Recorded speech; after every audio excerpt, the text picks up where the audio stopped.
Drew and Baylor complete college basketball's greatest rebound and rebuild with a championship. If you're going to war and I'm coaching, I'm taking these guys. Baylor, kings of college basketball, #1 in the land, and the trophy is coming to Waco. Baylor, one of the great turnarounds in college athletics history, national champions in year 18 for Scott Drew. Our fans that have been with us for the lean years, the good years, and our administration, President Livingstone, Mac Rhodes, they all deserve this. The city of Waco deserves this. Hey, Texas, we got a national championship too. The state deserves it.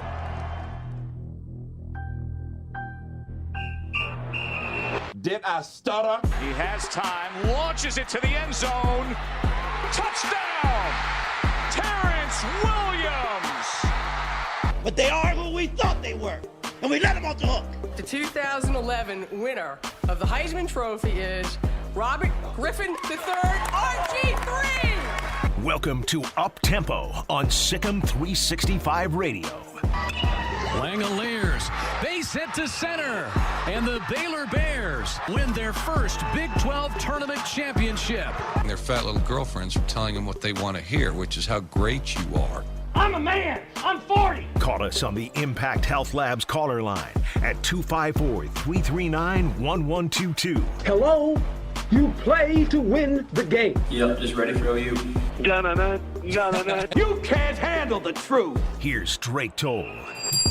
Welcome into the Petty Clinic Low T Bears Den. I'm Drake Toll. That's J.D. Pickell, Armstrong Sims, and Andrew Robertson in studio today. Happy Friday, everybody. Am I real? Are you real? I'm the realest. I'm the realest in the game. Is Armstrong? Armstrong, touch yourself. Armstrong, are you real? Oh, he's real. Andrew Robertson's real. And is it real that Kim Mulkey's leaving Baylor? No. I don't know.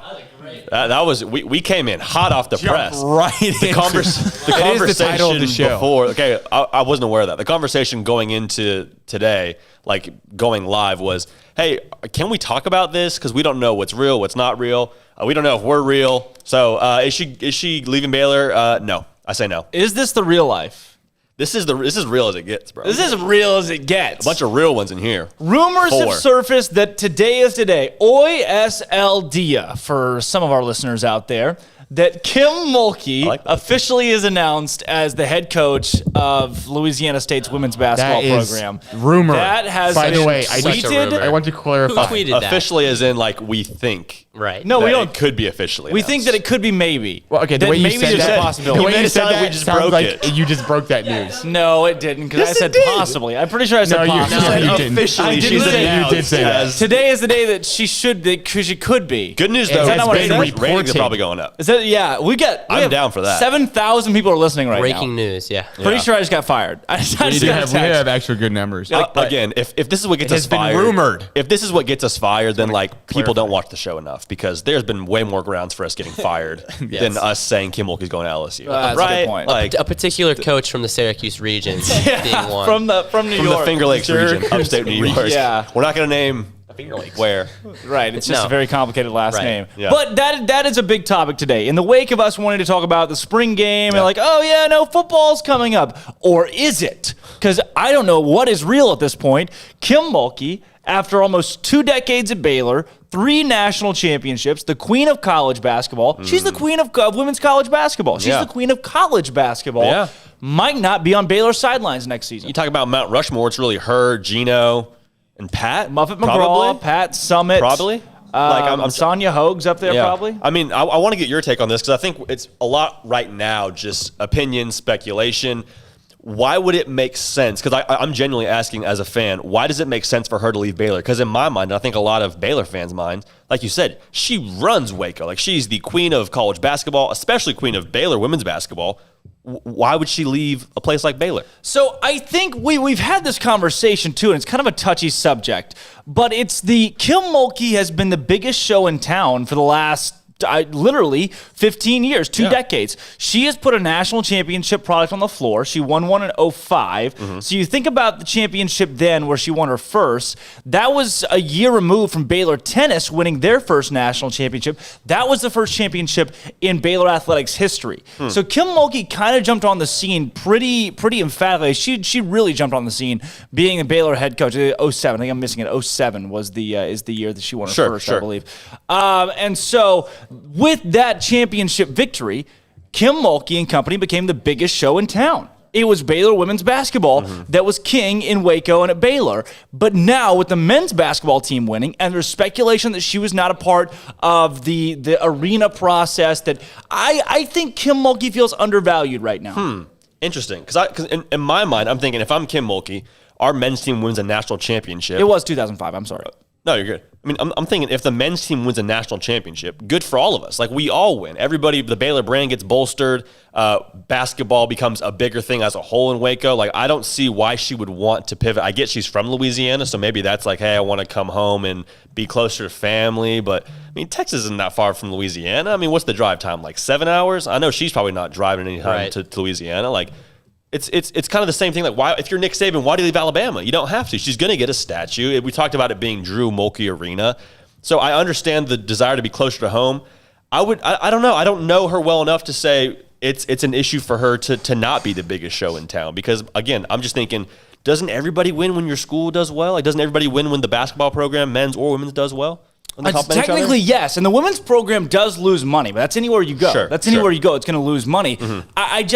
LSU, the thing is, she'll be closer to where she's from. It's about 30 minutes outside of where she lived. I talked to an anonymous source yesterday who was mentioning, well, it's 30 minutes outside of where she grew up. That she could move back effectively home to LSU, and that is in the state of Louisiana. That's the end-all, be-all. You have the Saints, but she's not going to be coaching the Saints or the Pelicans anytime soon. Yeah, so that's really the end-all, be-all in collegiate. We don't know if the Pelicans keep trending the way they are. That's really the end-all, be-all in collegiate sports in Louisiana. So she's got that prospect of going back home to Louisiana, being close to, I'm sure, extended family there. And then on the other side of that, though, you go, and also she's making $2.2 million right now at Baylor. It's LSU. Right. There is no doubt in my mind that if she said, I want 2.5 and a Cadillac, they'd say, we'll give you 3 Cadillacs and 2.8. You don't think Baylor would shell out like that for her? She's built the whole program at Baylor. I think she will. 3 national championships. What does that negotiation look like, though? Also, so you want to keep Kim Mulkey, but this isn't a matter of keeping revenue.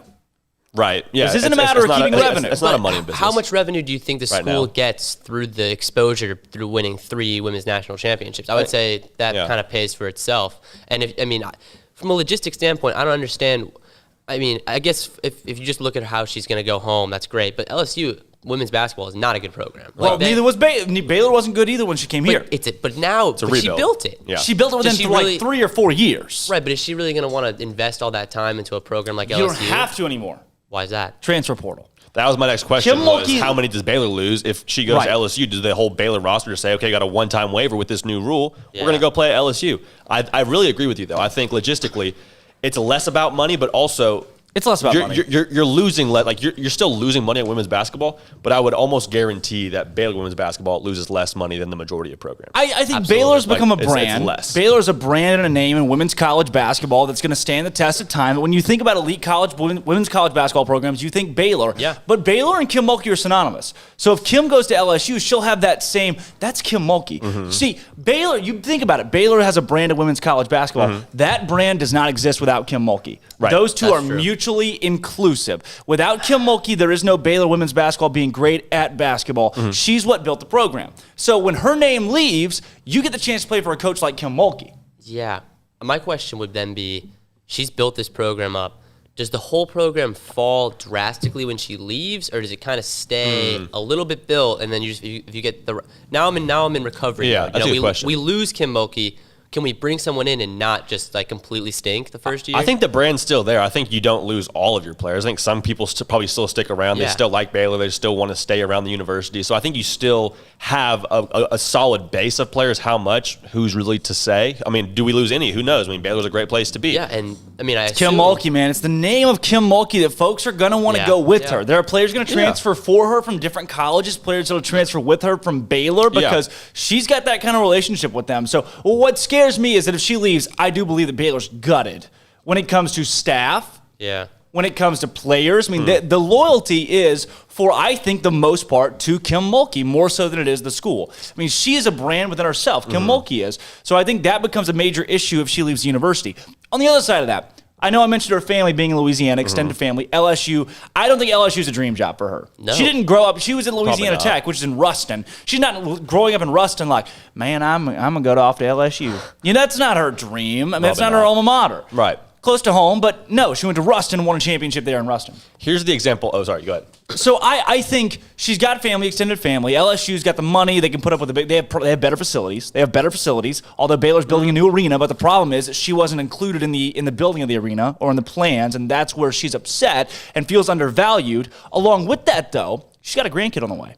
Okay. She's got another grandkid on the way. She's in got Texas or in LSU? Or right in here, Louisiana? right here. So she's got her daughters on staff with her. I mean, they're settled in Waco and have a foundation in Waco. Kim Mulkey could comfortably retire here and be the head coach at Baylor, making $2 or more million a year while the head coach at Baylor. So you have the why leave? Well, if you feel undervalued or underappreciated, then maybe that's enough to go. Because if she's going to make a move, she's got to do it now. Otherwise, there's no way that she can go to another program and spend 10 years there. I don't believe. Maybe I'm speaking out of turn here because I don't know Kim Mulkey personally. I've only sat in on a few press conferences. I don't pretend to be an expert on Kim Mulkey.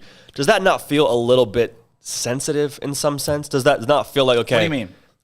So your feelings are hurt. So based on what I'm understanding the situation to be, she feels like she is undervalued because the men's team won a national championship, and now she is feeling like, wow, she's not the biggest show in town anymore. I mean, she has how many national titles? She's had three natties, and the men's team wins one, and you're not as involved. Allegedly, we don't know that she wasn't as involved in in the new arena process as she would like to be. I just have a hard time believing that she doesn't still have a lot of say here at Baylor, and I'm trying to understand what the real if the decision is I need to leave because the men's team is getting better. I have a hard time buying into that and wonder if she's not saying, okay, let's try and up the ante here for her contract. I mean, that would be completely reasonable if she's like, hey, I can go a lot of other places. You know? I don't. So that's the thing. I don't believe that that's the issue. The men's team won a championship. Okay. So anybody out there like, yeah, she's only leaving because the men's team won a championship. Right. You're wrong. I legitimately think you're wrong. Mm-hmm. I do believe that the speculation that we've heard, and I'm not sure if it's confirmed. Maybe it's confirmed. Right. But I have heard for sure through different sources that she was not as involved in the arena planning process as Scott Drew was, and that she was upset with that. That's something that she didn't like. That's speculatory. Right. So we can't confirm that. That might not be a part of this. But she did go on a radio show in Louisiana. She did go on a radio show in Louisiana and say that, like, well, I'm not stuck at Baylor the rest of my life. Right. You know, not that she did say that, hey, I mean, it's not impossible that she would leave and go to LSU one of these days. Yeah. And I mean, maybe you say that. Like, if we called Mike Neighbors today at University of Arkansas, women's basketball coach, and said, Coach, would you ever come to Baylor? He'd be like, well, I don't know. Maybe one of these days, you know, just as a joke. But in this situation, especially with how fragile things are right now, and they have been with the arena process, you would think, oh, that's a interesting time to say that. Yeah, it's interesting. I mean, the timing of the whole thing is what makes this entire situation fascinating to me, because the success of the men's program, the new arena, like, you would think Baylor basketball is trending upward. You would think this is the great time that you want to lock in at Baylor. You give me a long-term deal. Program. Give me a long-term deal at Baylor. I want to stick around here. I got a grandkid on the way. Like, that's exactly what we're good. We win. We're going to win for a long time as long as I'm here. Like, why rebuild and go back to Louisiana? Do you think we're getting played? Do you think this is a marketing tactic? She's just trying to get an offer, like just a big offer. Boom. If she is, that's brilliant. That's where I'm going next. Brilliant. Yeah, that's where I'm going next. I mean, you can cash in right now. Right. And like you already probably said, but you can cash in big time right now. She's basically making herself the item of a bidding war. Right, which I don't know if she's doing, but that's really smart if she is. She's kind of doing it anyway. That's brilliant if that's what she's doing. Cash in, make your money. Which, I mean, you're already making $2 million in the women's basketball game, which is pretty rare. But you think about this. Jeff Long is the athletic director at University of Arkansas once upon a time. Les Miles and Jeff Long are best friends. He hired him at Kansas. Jeff Long calls Les Miles at LSU, calls the AD, says, hey, we want to make you an offer. They didn't actually expect to get Les Miles as a new football coach at Arkansas. They were just going to get Les Miles some leverage to have a raise. So when things quiet down, like, you have the foul that Kim Mulkey and the Baylor Lady Bears lose out of the tournament this year, that was the talk of the country. LeBron James is tweeting about it. The spotlight is on you. And if I'm a coach, I love the spotlight. I want to be in the national media, especially women's basketball, an ever-growing sport. A small market like Baylor, yeah. Football's a little bit different. If I'm Dave Aranda, it's like, it's football. Everybody knows about football. Like, we don't have to grow. But in women's basketball, you are trying to keep your sport on the up and up. Yep. So being in the national media is big. So this right here, putting Kim Mulkey, Ben McDonald's tweeting about it. There are people across the board, famous writers and talking heads that are tweeting about this, talking about this. What pub is bad pub? None. Well, most of them. There's some bad pub. There's some, but not much. But I hear what you're saying. For women's basketball, I'm sort of playing devil's advocate, but I totally agree, especially in women's basketball when that's a growing sport, the market's growing. I think it's even fair to say Baylor in women's basketball is probably a blue blood, right? They're in the conversation Definitely for a blue blood. Three championships. Stanford, Baylor, UConn, for sure. Because of Kim Mulkey. And so to backtrack a little bit to our conversation, I don't want to get us too down this rabbit hole, but if she does leave, I would compare it to if Nick Saban leaves Alabama. Alabama's still going to be good for another 3-ish years until they get some. They can probably stay buoyant, but not they don't sink. In the current for 3 state years of college. No, for 3 years. You don't No. think, yes, they can. Think about the current state of college basketball and how players can transfer whenever they want. I don't think in women's college basketball it's going to be as volatile. It is. I don't think so. But think about the transfers that Kim Mulkey has got. We just said Baylor's a blue blood, though. You don't want to come play at Baylor if you're a great college basketball player. Kentucky think about Notre Dame on the women's side. Notre Dame's tanking right now, and they got one of the greatest coaches of all time. Think about the men's side. Kentucky was bad. If they leave, though, let's say Gina Auriemma leaves UConn tomorrow, people are still going to want to go play at UConn. Is it as good? Probably not. But I think for 3 years you can stay relevant. Maybe you're not as good. Totally a fair point. Relevant. They're not a Final Four team. Maybe not even an Elite Eight team. You can still wade water for a little bit. Be competitive until you get the right person there in staff. So that next hire is the biggest part of it. Yeah, but if Kim Mulkey leaves Baylor, does Baylor not become the most attractive women's basketball job in the entire world for every other coach? No, I don't know. Some leverage. It's tough to say yes to that, though. It's tough to say yes to that. Baylor's a different environment. It takes a culture coach to come to Baylor. We've already had that conversation. Yeah. It takes a very unique style of coach to want to come to a private Christian university because you just don't have a lot of that out in the country anymore. Sure. So part of that, there's Kim feels underappreciated right now, and I can't blame her for some of the things. I mean, it's just it's the game of wow, you're getting to see on a grand scale men's basketball win a national championship. The pageantry of that, especially in a COVID year, right? Compare that to the pageantry of the women's basketball championships, and I'm sure that Kim feels as though she has been slighted in the past in her championships compared to the men's team winning theirs, and I wouldn't like that as a head coach. You know why? Because I get it. There's a disparity in men's and women's basketball. But she is the Chip and Joanna Gaines of Baylor athletics. Yeah. Not just women's basketball, Baylor athletics. Period. And she's going to get a statue. She's got to be one of the highest paid She built women's the basketball name of this coaches. place. Will She not built be? Baylor's women's basketball's name. She'll have a statue. She'll have a statue. I mean, how are you unappreciated to get a statue? They might name the court after it. Right. But how are you unappreciated at think that about point? the celebration that comes following the men's basketball championship and the pageantry that comes with that compared to what she's seen for 3 national championships. And that's the nature of her sport. It's not hating on Waco. Built Baylor athletics. That's not the administration. That's not Waco. It's not Baylor. Won a championship this year, like the parade and pageantry for the football championship would blow basketball out of the water. Place to be burned to the ground, literally. That's just how it is. I think she has to realize that a little bit. Yeah. Well, and I can't even speculate. We're speculating that that's what she thinks, but it feels like she feels underappreciated. I appreciate Kim Mulkey. This whole show appreciates on Kim the Mulkey. show. On we're the record. a Kim Mulkey show. Oh, we're a Kim Mulkey show today. 254-339-1122. Call us or text us with your thoughts. Don't make her feel less appreciated. We appreciate you, Kim. Kim, you are appreciated today. Kim, don't leave. Every day on this show. If she does leave, where do you go? Dean Smith leaves North Carolina, right? You remember what happened when Dean Smith left North Carolina? No.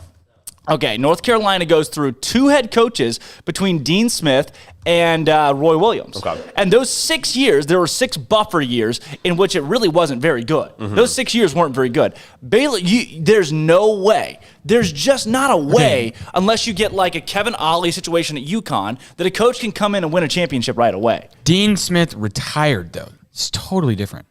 Right, but I think it's even you leave your situation even better when you retire than you do leave for another university. So what I'm saying is Baylor being even a worse place than North Carolina was when Dean Smith retired. And North Carolina they could barely tread water for 6 seasons. Yeah. So if Kim Mulkey leaves, your rebuild starts, and it's going to be a rebuild. I don't know if it's as hard of a rebuild because I don't think you get gutted from a player perspective like you would at the men's game. Listen to me, because I think the transfer portal, guys transfer to follow a coach because they want to play, because they want to have NBA draft stock. WNBA draft stock isn't as volatile as NBA draft stock. And the second part is people that are going pro. I disagree. People that want to play in the WNBA, you're not transferring because you want to be the number 1 pick. You're still the number 1 pick if you are at Baylor. Like your draft stock isn't impacted. Whereas Mac McClung, he thought about transferring from Texas Tech after Chris Beard left. He's like, hey, I want to go be a top pick. I want to be a first-round guy. Yeah. He may or may not be. I mean, that remains to be seen. But I think that you'll lose less players to the transfer portal than you would in men's college basketball. Because I'm with you. If Scott Drew leaves, I mean, I don't know who stays at Baylor. I think you lose a lot of guys. You lose all your recruits. I think there's a very different conversation. Don't even say that. Scott. I don't think Scott Drew's ever leaving. Yeah, but I hope not. Yeah. Where we are, we got some responses right now. It says, "My girl, hope she's staying at Baylor." I mean, I think we all do. Yeah. I mean, that she is one of the top 5 people to ever do it in women's college basketball. I firmly believe. On a scale, on a list of best men's and women's basketball coaches of all time, she's top 10. 100%. She's got to be on the Mount Rushmore, right? And I don't pretend to know a ton about women's college basketball. Men's and women's basketball? Men's and okay, I missed it was men's and women's. Men's and women's, I don't know. Nah. Top 10? Top 10. We could talk about that. I think the fact that we're like, maybe it's a conversation. Maybe it's a conversation. Honorable mention. I think it's Kim Mulkey's number 13. It's so tough. Kim Mulkey's number 13 on Bleacher Report. And then you have 15. That's men's and women's college Leon Barmore. Leon Barmore was a head coach at Louisiana Tech. He won a championship with Kim Mulkey on that team, Leon Barmore. She talks about him all the time. Who's 10 on that list? 10 would be number 10, Jody Conrad. And this is women's college basketball. Just women's? Coaches. No, this is men's and women's. Men's and women's. So 11's Roy Williams, 10 Jody Conrad, 9 Jim Calhoun. Interesting. So what I was saying, though, in the men's game, Jim Calhoun left UConn on the men's side. Kevin Otley was hired. Kevin Otley won a national championship with Jim Calhoun's players and then got fired 3 years later because he couldn't perform. Maybe you do have a situation in which players have bought into the culture enough to where they stay and you have a Final Four run without Kim Mulkey, but who's the coach? Do you hire from within? I think you have some leverage, right? You're a blue blood. I mean, you can kind of look at the situation going on with UNC right now, where their coach retired, they hired a new guy. Like, if Kim Mulkey left, we have to do the same thing. I think Baylor women's basketball and UNC men's basketball is comparable. Sure, I do. They're comparable. Yes, right. So, do we think that UNC is going to implode this year because they have a new coach? Probably not. Right. So Williams retired, right? Right, he retired. They had to hire a new guy. So, I mean, UNC is going to still be basketball. Like, there's still UNC basketball. We're not. But they weren't for 6 years. Right, but how bad as they weren't? Like, is 6 years, like, were they missing the tournament, or are they, like... They're still involved in the college basketball world. Right? Armstrong? Yeah, what happened? Yeah. There wasn't just absolute terribleness. Like, because North Carolina will fire a coach for just being I. You know what I'm saying? Yeah. You know what I'm saying? Yeah. But the North Carolina situation right now is a little different because Roy Williams retired and they hired from within and basically kept the whole staff. Yeah. Which wouldn't happen with Mulkey. Which would not happen. I totally agree with Drake on this. You'd have to retool your whole staff, which to me is the biggest step. Mulkey's going to probably bring her entire staff. Yeah, I mean, why wouldn't you? Right. You want to go with Bill Kim Brock's Mulkey, gone. probably make some more money. Yeah. Like, I think I think the player volatility is a little less than it would be at the men's game, but I don't think any of those guys are playing. I mean, you take a step back for sure. Like, you for sure take a step back. I still think you're able to be relevant. Wade Water, you're still a blue blood. Like, we're still talking about Baylor when it comes to March for women's basketball. Right. I mean, Baylor has the money to pay her. Just pay her. I mean, do you think it's they're paying her? Do you think it's a money thing though? You think she's no? Yeah, what does it come down to? It's not I don't a money think it's thing. a money thing. Because LSU, somebody comments here and says that LSU won't be able to pay her, and that's not right. They're paying Ed Ogeron. LSU can pay whoever they want to pay. They've got plenty of money in that athletics program to be able to pay whoever they want to pay. Will they allocate it to Kim Mulkey? That money at LSU? Yeah. Yes. You think? There are enough donors. There are enough. It's an age thing, too. There are enough donors, especially older donors, that will give money and put money in for Kim Mulkey to be the head coach at LSU. But where would they rather have their pressure money? is what hires coaches now. See, I don't. Where would they rather have their money? It's the donors that want to see women's basketball. But you're not going to have that many donors when the sport is losing money for the university. People aren't going to go, hey, let's go all in $4 million on Kim Mulkey. Also, the program's going to lose however many $1 million a year. Like, that's a hard You will sell. when it's Kim Mulkey. That's a very hard. No, you won't. Absolutely. You won't, because then you're losing even more money. You can only pay her so much to where it doesn't make dollars But and it's cents. LSU. It's LSU, but LSU it's a doesn't care blank about, check. They don't care about women's ballots. They do not care about women's college basketball more than the Baylor fan base, more but than the Baylor administration. They will the second they start winning. They will the second they start winning. They won't. They're SEC. They care too much about football and basketball. If you're an LSU donor, you're like, here's my $1 million. I'd like it to go towards football, please and thank you, because you're LSU. But there are certain specific donors, same at Baylor, same at LSU, that like those niche sports. Right. They enjoy tennis. Right. So the Mark Hurd Center, named after Mark Hurd, Right. CEO of Oracle. He was a big tennis guy. So he's pouring his money into tennis. So you can't make the argument that there's not a donor at LSU that would say, I'll give you $1 million to have Kim Mulkey as the head of our program. Maybe you have one That's donor. possible. Maybe you have totally possible. Maybe you have one donor, but she's not going to make double what she's making at Baylor. And if Not double. But I mean, I don't think it'll be like a dollars and cents standpoint. I don't think it's going to come down to Kim Mulkey's making $3 million at LSU. Baylor match that. Yeah, plus I don't why- think it'll come down to like a bidding war. Why Which do you- I mean, it could be, but I don't think $500,000 is going to make the difference No, between Waco and definitely LSU for not. her. So Martha Curtis Glasgow says y'all are crazy. Glasgow says y'all are crazy. Kim Mulkey's the GOAT. Don't want her to leave. Yes. Just hope loyalty is a Baylor, which I do think her loyalty is a Baylor. Yeah. She says LSU does not have the funds. I do believe LSU has the funds. It is a blank check school. Public university. It's LSU. They have the funds. They have the money. funds. It's a They don't- matter they of don't will they wanna give it allocate to them them. to college They're basketball. not going to give it to women's college basketball. Right, they have the money. We I know don't that. know if we can agree on that. I don't think we I will. have to disagree with that. I know. You could say the same thing about any school in the country.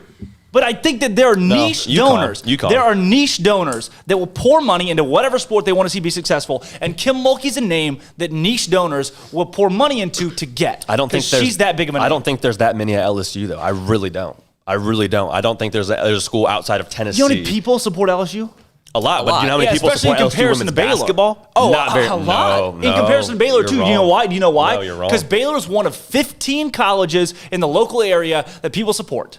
You have to create a fan base at LSU for women's college I basketball. don't think you do. You do. I don't think you do. You know why? 100%. Because the fan 100%. base is there for whatever's winning. I'll tell you, it's the SEC. They don't give an F what it is. They just care that the sport is winning. And when the sport's winning, they support it. If it's tennis, if it's you don't know. The Arkansas hockey team is a Division III team, just played for a national championship. The whole state was enamored with it. They don't give a crap about hockey, but folks are pouring money into it because it's good. Well, That's what happens in sports. They're not- If it's if- good, hockey's you will put fun. money into it to be good. If they're pouring money into it, it's not D3. All right, let's start there. If they're pouring money into it like you say they are, it's it's D3 not. because the numbers, because the players, because the Georgia's D1. physicality, Georgia's 'cause the D1. They're in number. the SEC. At hockey? Yeah, they're D1. They're good at hockey too. How about Also, that? there's a process to move up to D1, which they're currently in. That's So why they they're don't not have D1 enough. They yet. don't have enough money. It's not They a don't money have- thing. they don't have There is a money, process. resources. So what's the process? Walk me You through the cannot process. start a sport and just be D1 day one. You absolutely can. You cannot. Clemson absolutely softball is an example. Clemson softball. Wait, If you have money, year buffer if you have period. resources, No, if you're winning, it's all a these things. rule. Well, talk me through the rule then. That if Explain this to me. If you are a school, I am Vanderbilt, and I say, I want to start a softball program, Okay. okay? You can't just tomorrow say, here's $17 million softball program, boom. That's what Grand Canyon did with their basketball program. Oh. When? In When 2003, they started. 2004? When they started as a school. There is And they became started, competitive. and there's a 2 or 3 year period where you have to go through this buffer zone with the NCAA where you build your program, all the players have to redshirt for a year, be on Okay. campus, redshirt for a year, then you can compete. But Grand Canyon didn't start as like a D3 school in basketball. Became a program, D1, right off the bat. Maybe it's different for basketball. Are I you don't- sure? Are you I'm sure? pretty sure How about connected? this. How locked in are you on that? I would say like I'm like 80%. Okay. So I'm more sure than not. We got Matt in DC on the phone line right now, 254-339-1122. You guys can get on the action. We got a ton of these comments. Says, I love it. Kim would be thrilled for Scott Drew. She's not leaving. Athletic director has no love for Kim. This one says. Wow. Heard he did not want to name the floor after her. He has not given Kim one thing, says Marty Bush. I don't like that. Well, then we got a problem with the administration. Keep Kim. Why would you keep Kim? People care about women's college basketball. Luke There's a Berge brand. says GCU didn't start D1. Luke Berge. Oh, Luke Berge, you can't just say that and have it be Luke. true. Come with facts. Luke, we need a source. Luke Berge, here's my referral. Yes, they did. This my says, rebuttal. so Sorry. yeah, athletic director has no love for Kim. Others are saying she won't leave. She's building an empire. She needs to stay. Yes. Baylor should wake up. She has not been given the appreciation or accolades she deserves. This is what this She's says. won This 3 is what national championships. Glenda Dice says that. I think Baylor as a whole does. I think Waco does. I think women's college basketball is just suffering from the fact that they're a growing sport. And I mean, and as big as you can be in women's college basketball, Baylor is on par with UConn. Dot Graham says, if she leaves, most of our girls will transfer. And I agree with that because Kim Mulkey's a brand of her own. I think Baylor's hard to leave as a school. Like you said, Baylor's different. Culture is but Baylor's it's different. also Kim Mulkey. She is the son of women's college basketball. Definitely. People will gravitate toward her, including her players. If you're a player yes. and you're playing for Gino Auriemma, yes. Are you playing for UConn or are you playing for Gino Auriemma? If he leaves, yes. you follow Gino. I think it's different because Baylor's a school, the Christian aspect, you're already probably how far in your major. I think these things are more important at Baylor than they are at a school like UConn. Baylor's a really good academic school too, which is hard to leave. So I think there's some things you would lose play. Yes. But if I'm an athlete, you would lose players. I want to go play pro. You want to play WNBA, yes, but it's not as big a deal as like the NBA, unfortunately, because of there's just less money at stake. I think the average salary for WNBA players is $150,000 or something along. That's at the top end.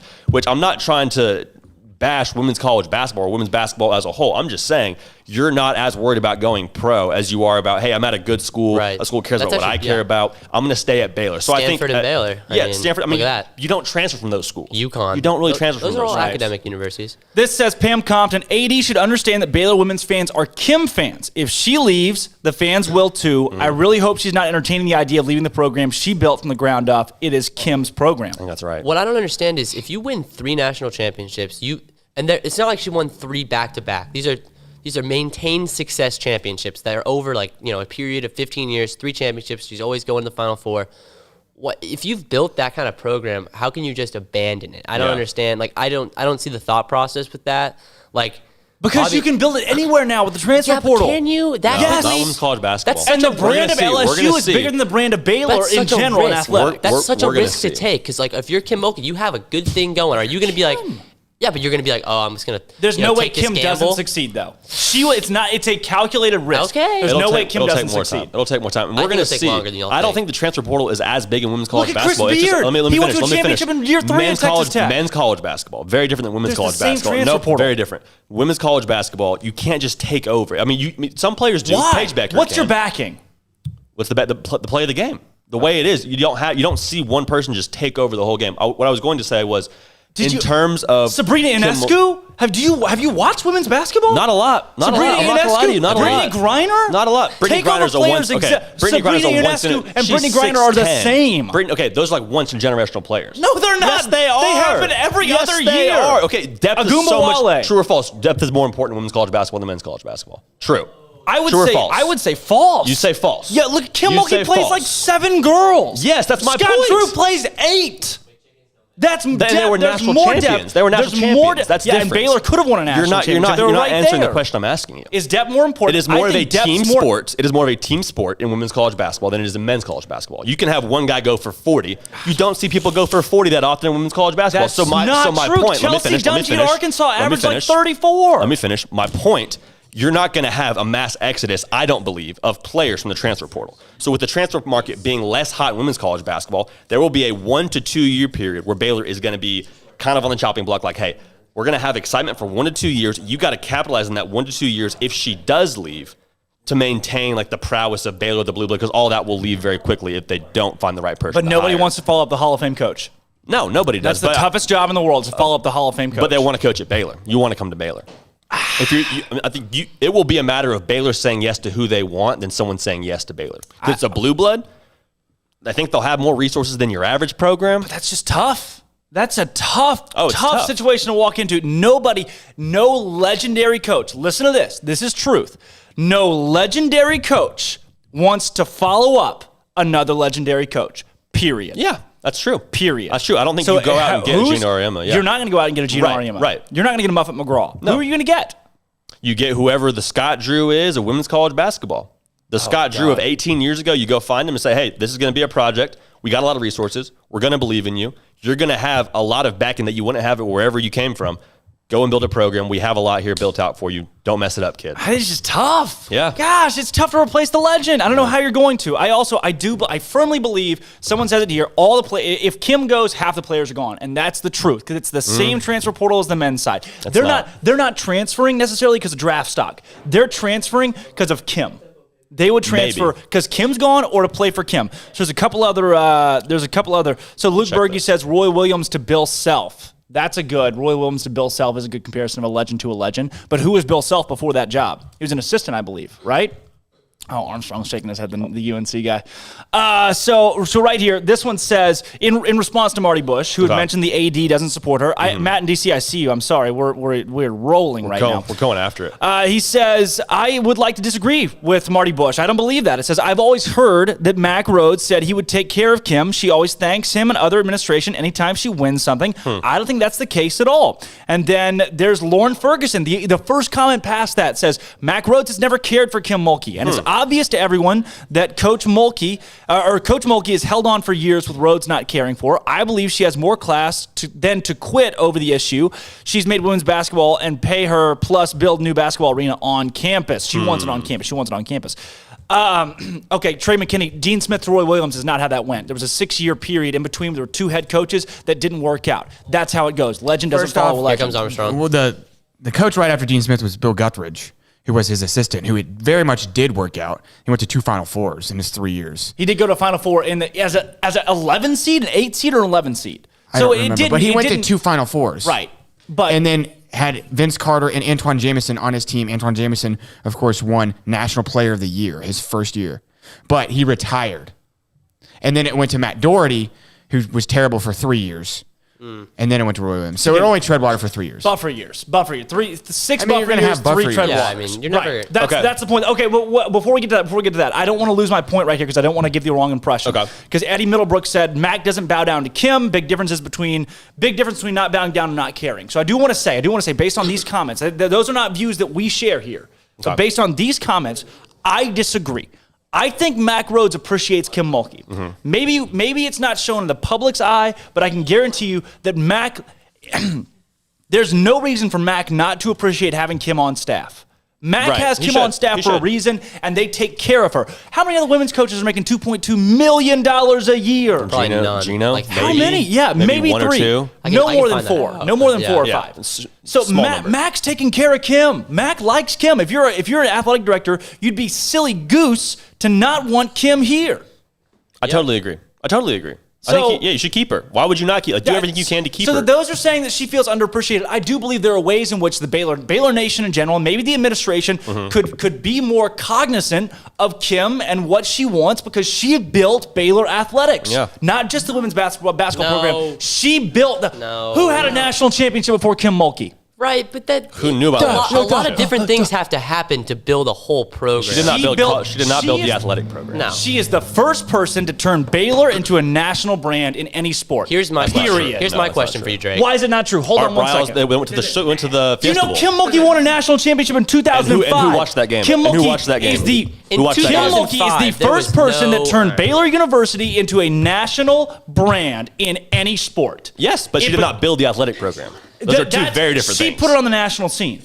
There was a game on ESPN with women's college basketball, and it was Baylor in it. That was not them a national brand. That's a national championship. She won a national championship. Here's a question for you, though.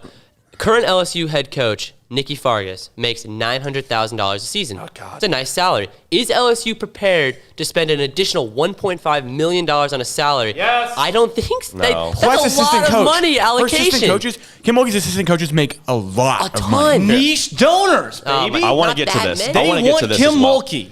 Going back to the whole argument with do their players transfer market versus men's and women's, how many men's college basketball players are in the transfer portal right now? You'd guess. 1,500. First off, on the national championship, men's tennis won a championship in 2004. 04. Yeah, but they still, built the national brand. Men's tennis winning a national championship does not make you a national brand. Neither does women's basketball. Women's basketball. No, I disagree. Pat Summitt was ruling the country when Kim Mulkey won a championship. Women's basketball was big then, and it's big now. I think Kim Mulkey winning a championship was the first time that Baylor sports was put on that spotlight. I think you're gonna have to die on that. I think you're gonna have to die on that hill. You're gonna have to die on the hill because we're all disagreeing. Do you think that? I think Baylor being like relevant college football, being like a top 5 program. Boom! Chris Harada says, "Who is this guy?" Everyone was watching. Everyone was watching. It's a national championship. Good, but nobody was like, "Oh man, I want to go to Baylor because of that." Tracy about who built the athletic program. It's not about money. Well, then what's it about? Is it about the brand? Because if it's about the brand, Robert Griffin It's about underappreciation. Let me finish. Heisman, yeah. It's about Robert Griffin winning the Heisman increased. Huge. I think it was like 30% was the what was it? Applications. Yes, application rate went way up. That stadium, that whole field, the sailgating, the Brazos, what's it called? McLean Stadium. All came from that Heisman. That's because of Art Briles and because of Robert Griffin and because of the Fiesta Bowl. Pivoting. I'm talking about brands, Pivoting. not buildings. Pivoting. I'm talking brands. Yeah, not I'm talking brands too. Yeah, but Show me football stadium isn't a brand. Show me stadium the is application. way bigger. Show me the application increase that happened after Kim Mulkey won a national championship. Show me those numbers. I'm talking about Like maybe respected brand 0.3%? in college sports. I'm not talking about admission numbers. No, You're talking I about definitely- national brand. No, right? we do need National to. We brand. need to So- say that Kim Mulkey helped the national brand. Oh, but for she sure. Didn't, but she didn't just put Baylor on the map with like it's a big deal, but not like What had it was happened huge. It was prior huge. to Kim Mulkey winning a national championship in any major sport? The big three sports: football, men's and women's basketball.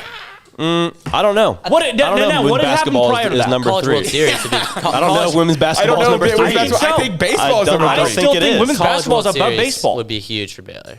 I still think I don't think they went. She did not build the Baylor athletics went to the program. College World Series in 05. She did not build the athletics you program. only call those the big three because we're good at the third one. Right. I don't know that other colleges or other people would put that as number 3. Those are the only 3 possible revenue sports in college athletics. That's not true. That's Baseball. not true. There are like 2 programs in the country I that don't know, make can a you dime call off of baseball. Women's basketball and That's not revenue true. sport? Not everywhere. That's not true. Not at Baylor, which is one of the biggest programs in the country, and it loses like $5 million a year. You can't call that a revenue sport. That is not that you can't attribute that to performance. You attribute that to Just the sport doesn't make money. small school, private school, religious backing. That's what you attribute that to. How If much Baylor money was a did the public women's school- NCAA tournament lose this year? Oh, I don't. Yeah, it's Does an that make it a astronomical revenue number. sport? It's an astronomical number. Is that small school? Is that men's or Christian school? Is I'm that saying small market? if Baylor it's not a revenue was producing. if Baylor was a public school, if Baylor was Alabama, it'd be a lot different. If Baylor was Alabama, it'd be different in terms in women's of basketball. Okay. In women's basketball, if Kim Mulkey was doing this at Alabama at a public school that's huge, they'd be a lot different, money-wise especially. I don't know. To be honest, we want all of our programs to succeed. course, Like, I of mean, course. we're not bashing women's basketball. We're just No. saying Yeah, like women's basketball is not. They did not bigger build than the athletics the program. Heisman with RG3. The built Baylor is not the stadium, brand built that it the is without brand. Kim Mulkey. Period. That's different than saying she built the athletics Right. program. She did. She's the She did first not one. build the She's athletics the Kim she's the Mulkey innovator. contributed to the But athletic she's program. the innovator. She was the first Men's tennis. Yeah. on that.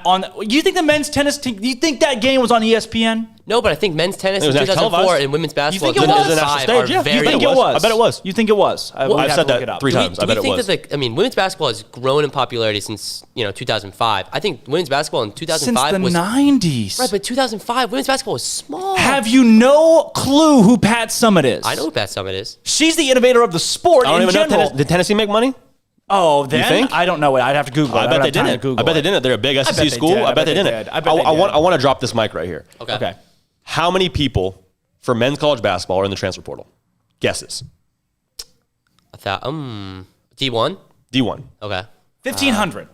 I was gonna go lower than that. I was gonna say like 700. Okay, so it's 1,300. How many people do you think are in the women's college basketball transfer portal as of April 13th? 750. Did you see that? No. Okay, 750. So it's So it's 650. half. It is Yeah. 750. That's half. So that means the market is not half. about 50% less. It's more than Close half. to half. Okay, Close to half. You know what I'm saying. It's Right. close to half of the name. So I mean, I really have an issue with the fact that I don't think they're going to lose that many players if Mulkey leaves. Will they lose some? 100%. Will it hurt the program? Absolutely. But will they be a vastly less competitive team? No, Yes. they won't. Yes. Yes. I think it depends on who you hire. Baylor with Kim Definitely Mulkey. depends on who you hire. Yeah, depends on Baylor, who you hire. Baylor with Kim Mulkey next year goes to the Elite Eight. Okay. Baylor without Kim Mulkey next year. If Kim Mulkey leaves for LSU, Baylor is Sweet a 16. 7 seed and makes the round of 32. I'll die on that hill. Okay. I'll also die on this hill. Women's basketball is different because I think the women's basketball players, they got a better understanding. Women's basketball is not turned into a business like men's college basketball. Right. Everyone's jumping in the portal like, I'm going to go and I'm going to be the star at a Power Right. 5 school. Which is what I said. Women's basketball players understand, like, they have a better understanding right now on, hey, I'm going to transfer because I need to. Like, this is something that I need to do which for is- me in my game. Do you need to transfer for Kim Mulkey?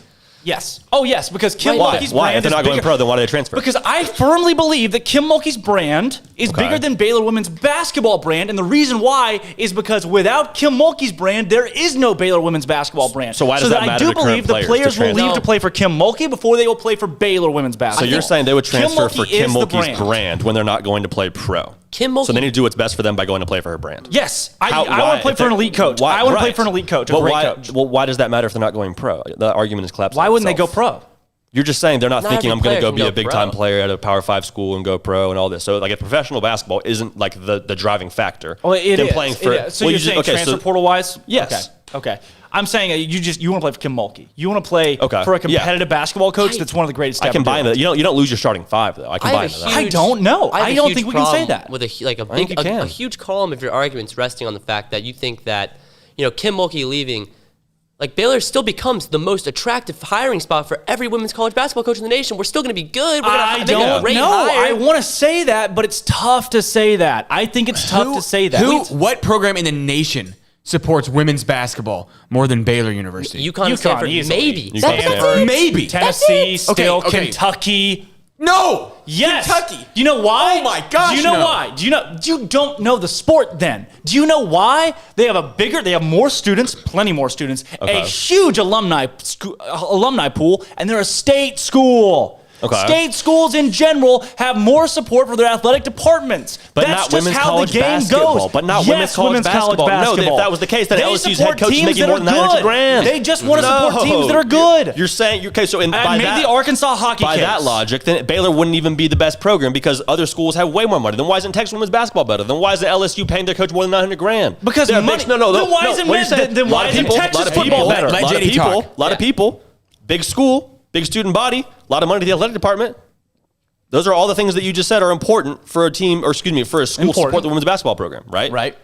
So by that logic, all the SEC schools should be the best at women's college basketball. Correct. That doesn't mean that you're going to be elite. Not only that, they don't care. There are a lot of schools. We're saying they don't care. Where are the donors gonna? There are a lot of schools that don't care. Niche donors. We're going to pay her. There's so many niche donors. You have made my point 3 times in this argument and switched sides 3 times. A lot of schools who don't care. Okay. You know what they do care about? They don't care about women's basketball. Do you know why? Yes, I do know why. I actually told you why. why. Hold on. A couple people do. Because they lose a lot of money. They don't care about women's basketball. Not a lot of people watch. They don't care about women's basketball because they think they're irrelevant. Yes. Okay. I agree. Here's what they do care about. They care about winning. And anything that wins, they will pour money into. Whether, I've seen it myself, whether it's women's tennis, whether it's volleyball, whether it's golf, they will pour money into what wins. So what I'm saying is these folks right now, women's basketball is an afterthought at most of these major schools, right? Yes. But the prospect of winning is at the forefront of their mind in literally any sport. And if hiring Kim Mulkey is what's going to make you win, then these schools will do whatever they can by any means. These niche donors that just want to see a win in something and can taste it in Kim Mulkey will put money into her to hire her. They will pour money into it as far as it makes them some return. They're not going to lose $5 to $10 million because they're going to pay Kim Mulkey another. I disagree. $5 million. If that was the case, then LSU. If that was the case, then she would be the highest paid employee. There are so many donors Correct. that don't make money back. They're donors. They don't make money back off their investment. Right, but they want to see some return. Yeah. They want to see the program building. Kim Mulkey. They know that they're going to get that in Kim Mulkey. Kim Mulkey's such a safe investment to bring her to any school. I'll pay $1 gajillion to see Kim Mulkey win. If Kim Mulkey coached men's basketball, she would make a ton of money for these investors, but she coaches women's basketball. We already talked about how would she make money for investors? Donors don't get money back. Donors donate. But they get their money back in the program building. Which Kim Mulkey would do. No, yes, the program building wins and losses, but also you want to see new stadiums, you want to see new facilities, you want to see all these different things, and that's why we're building a new football complex. We're building a new field house for the men's basketball program. All these things are the return that the donors are going to see. So maybe not, they're not putting in like a stock and getting money back, but they're seeing new things being built to like encourage them, okay, this is where your money is going, and not just wins and losses. Okay. But you're going to get that with Kim Mulkey. That's why Kim Mulkey is a safe investment. We haven't seen that at Baylor. What? We haven't seen that at Baylor. That Kim Mulkey's a safe investment? She's won 3 national championships. No. Anybody wants to see victory? The returns that's like they would put more money in if you're going to get a new weight room, all these different things. Sure, the field house, They're building one. That's in tandem with the men's basketball program. After the men's basketball championship. No, it's not. It's in tandem. No, it's not. This has been in the works. I know it's been in the works for a while. Since the 2019 women's basketball championship. Hey, the people on YouTube comments are telling you to let other people talk. Is it you? Are you the one on the YouTube comments? Share the air, bro. You're getting roasted in the YouTube comment section, by the way. Drake's getting assaulted in these YouTube comments. This. No, I'm not. Yeah, you are. Kind of are. Yeah, this is not. I don't see. Someone says Drake is so passionate, but he's losing all of these arguments. Well, he's made my argument 3 times. You've gone against my argument. He's made my same argument. We all want Kim Mulkey to stay. Yeah. We all do. I think Baylor will be fine for another year or 2. Who's to say after that? I think we want to. All of us in this studio want every program to be successful. Yes. And Kim Mulkey gives us a better shot at being successful in women's basketball than I would say every other coach in the country, except for like 1 or 2. Yeah. Just because I'm the minority here. Just because I'm the minority, does that mean that I've been defeated? That I've died on this hill? No. I mean, I think you can leave. I think you're wrong. Right. But you think I'm wrong. No. So that's the beauty of the sport. Like it's subjective. That's the beauty of the sports media game. It's subjective. Sarah on Facebook thinks you're right. So There you go. There you go. Yes. You have your own little following there. you do. See? So look, this says Grant Meeks. What about Kim Mulkey's daughter stepping into head coach after she leaves? No. Goes to LSU, right? Won't happen. Yes. She goes to LSU. Every assistant goes to LSU. Most of the starters go to LSU. Well, I don't know most of the starters. We got Matt in DC on the caller line. Matt in DC. Thank you for waiting. Matt in DC says arguing. How long has he been on hold?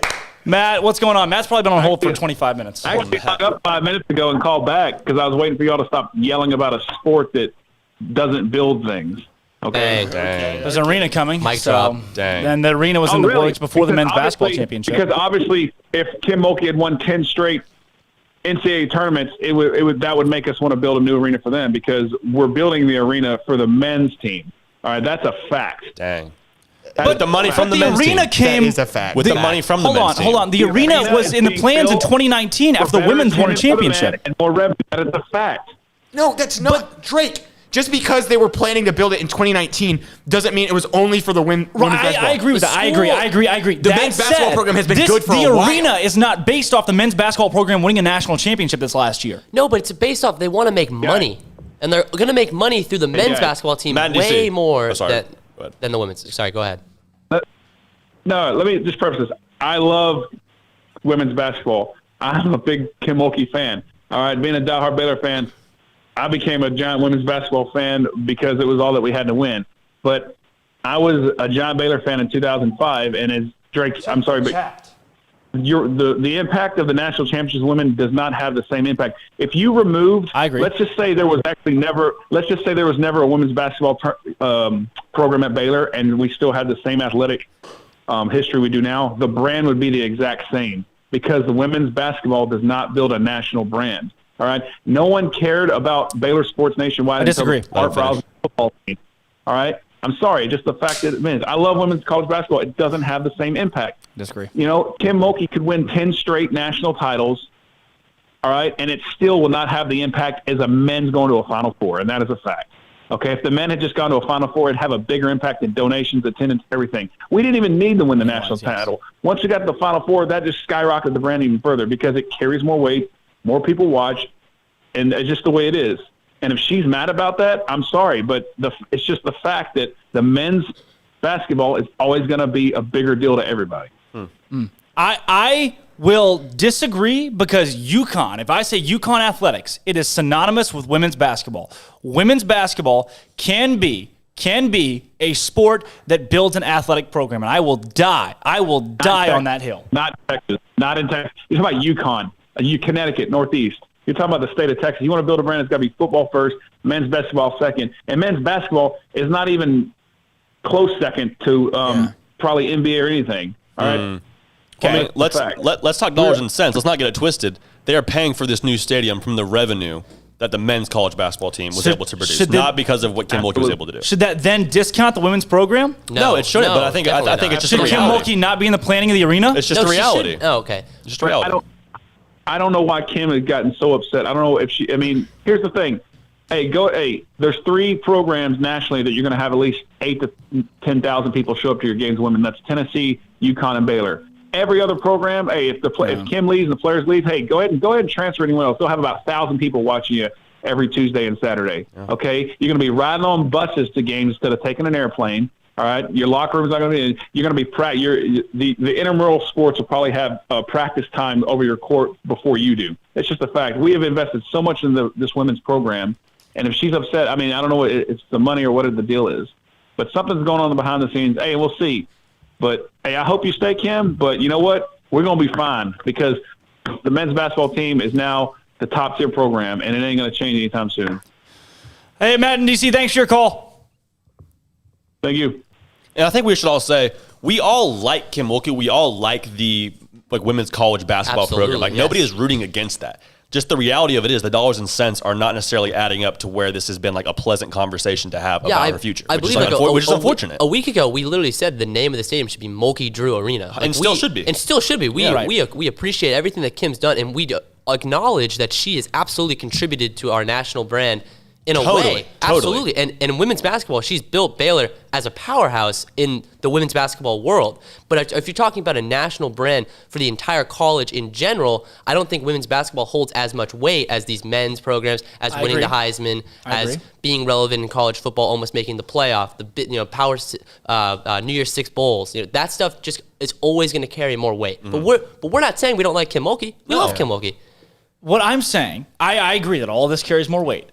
Full sale. Who was first? What was the first? Men's tennis. What was the first? Roasted. No. Legit. Before we make stupid comments that hold no, that. What was the first major athletic achievement in Baylor sport that put Baylor on the national map? In front of the national, and I will tell you what it was. You're going to answer your question. It was the 2005. So it's not a question. You're going to tell us. No, I'm asking myself this question because you're into tennis. Yes, tennis was big. Yes, go ahead. Tennis was big. Go ahead. What's bigger, women's basketball or tennis? In 2004? God. It's probably close. Have you never heard of Pat Summitt? Bro, real close right there. It's got to be kind of close. It's like arguing with a brick wall. Colt Barber says baseball going to the College World Series. Baseball going to the College World Series is a bigger deal than women's. Way bigger. Winning a national championship. Absolutely. Wait, going or winning? Both winning a national championship or going to the College World Series. Going to the College World Series is more exciting to me than women's basketball. You know what put her on the stage was when they did it 3 times. That's when it was like, okay, this is really exciting. Well, and that's because you win it 1 year. It is for me too, maybe, but that doesn't make it on a national scale bigger. Because I tell you what, Doug Feinberg for the AP. You're correct. That specifically does not make it that, but I think it is. I don't think it is. I think a national championship in women's basketball. Mind you, it's a big deal. Go look at the replay of the 2005 game, sold out arena, nuts atmosphere. People cared about women's basketball then, pretty much close to just as much as they do now. Pat Summitt built the sport. Gino Auriemma built the sport. Kim Mulkey built the sport into what it is today, and it was just as big then. That's the first major thing that happened in Baylor athletics history. That's the first staple point to put Baylor on the national scale. That does not mean she Kim built Mulkey. I agree. It's a big deal, and I think it's definitely. We're probably just razzing you a little bit. It's probably a bigger deal than you tennis. are razzing me, but I'm getting razzed. At the same time, it is closer than we probably want to admit. Women's basketball, big deal, catalyst. It probably winning that title in 2005 probably made it easier to win the next title, and the next title gave Kim Mulkey a little more establishment. She's able to recruit better. The whole program gets better as a result. More Final Fours, more Elite Eights. But I do think that the 2004 men's national championship and the 2005 women's basketball championship are not that far apart. Yeah, I think women's is more important. I agree. We're going to take some callers here. Sarah Ferris says, ask Scott Drew how much the lift the 05 Natty gave Baylor and his team. All of our sports programs are better than before 05, and you can thank Kim Mulkey for that. So I would agree with that point. Say that again. She's saying that the other programs are better because the women's basketball team because the precedent that Kim Mulkey set. Maybe a little because bit. of what? Because of the athletic excellence Kim Mulkey set. So no. Keith, football is not better because Kim Mulkey won the national title in 05. That's probably right. Facts. I think it set a precedent that everyone else had to catch up to Kim Mulkey, and that was then here's what it looks like to win a national championship on that scale. Everyone else follow along. You think Art Briles thought twice about how he's got to be on Kim Mulkey's level? I don't know. I don't know Art Briles. I don't think he did. I don't know Art Briles. I seriously doubt it. I don't know Art Briles, and I think that varies by personality. Keith Paz is online. Keith's been waiting for 25 minutes. We'll get to some of these callers. Keith, what's going on, man? Sorry we made you wait so long. Keith. No, it's all good. I actually started out by saying I agree with everything Drake said, and then we went down some kind of rabbit hole about, she built the program, the athletics program. I think, I don't know that I would say she built the athletics program. Obviously, her winning helped, create an environment where Baylor as an athletic program was, top top in the sport. One thing, my key points are, if Kim Mulkey leaves, this team backslides pretty big. I agree. I get the sense that players come to play for Kim Mulkey, not necessarily for Baylor University. Now, maybe they fall in love with Baylor University while they're here, but I think if Kim leaves, I think there will be a significant impact to players, entering the transfer portal. And I get it that it has less than half or, half the players in the transfer portal, but Drake is right on this point. The parity is not there, right? The elite of elite basketball players in women's sports change programs. And so the entire team doesn't have to transfer out, but if the top 2 or 3 players transfer out, Baylor backslides in a big way. And I think that is completely possible because Kim is the program at this point. I agree. And then she would go to LSU. So it's like this, will they pay or will they not? Minnesota or other big state school is not coming after Kim Mulkey because they don't think they have a shot at Kim Mulkey. Agreed. If LSU, because of the tie, believes they've got a shot at Kim Mulkey and they think they can hang more banners on the wall, absolutely they're going to say, hey, if we got a legit shot, we'll pony up an extra $1 or $1.5 million. I mean, I think that's what makes it unique with the LSU piece. I don't think she leaves for any school, and I don't think any school pays her. Yeah. But those are my thoughts. I think transfers will be a big thing where it makes sense to transfer. I don't think you lose anybody who's a junior or a senior. You got a grad transfer, maybe freshman, sophomore, early enough in your career where it's very developmental and you still are getting your feet wet on campus. So I'm with you. JD, with all due respect, man, she pulls in transfers that are graduate transfer seniors and juniors all the time, right? Yep. Because she is Kim Mulkey. If she goes to another school, what's to say that those juniors and seniors don't think about transferring, especially with the immediate transfer? Right. We talked about how there was a gap with UNC and there wasn't, the transfer portal is a new dynamic in the last several years that makes this a different situation. So with all due respect, I think there isn't this maybe stigma or, hey, I've invested X amount of years in this program. I think it's very realistic to think that even juniors and seniors could transfer. That's just my opinion. I guess we'll see. I appreciate you saying with all due respect. That was really nice of you. I do appreciate that. Keith, not sarcastic at all. I actually appreciate that. I do agree from a brand standpoint. I know we've gotten to a bunch of different topics here about Kim Mulkey, but I agree from a brand standpoint. It is Kim Mulkey and then Baylor women's basketball that she built the brand and she is the brand. And while they're synonymous, there is no Baylor women's basketball without Kim Mulkey. Yeah, guys, those were my only points. But you know what? I love the conversation. I love the fact that you're getting roasted too, Drake, for not letting people talk. So I actually appreciate you letting me talk. Maybe that'll help you out in the long run. Thanks, Keith, for your call, man. Always good to hear from you. So we just got a really interesting question that I'm actually curious to ask.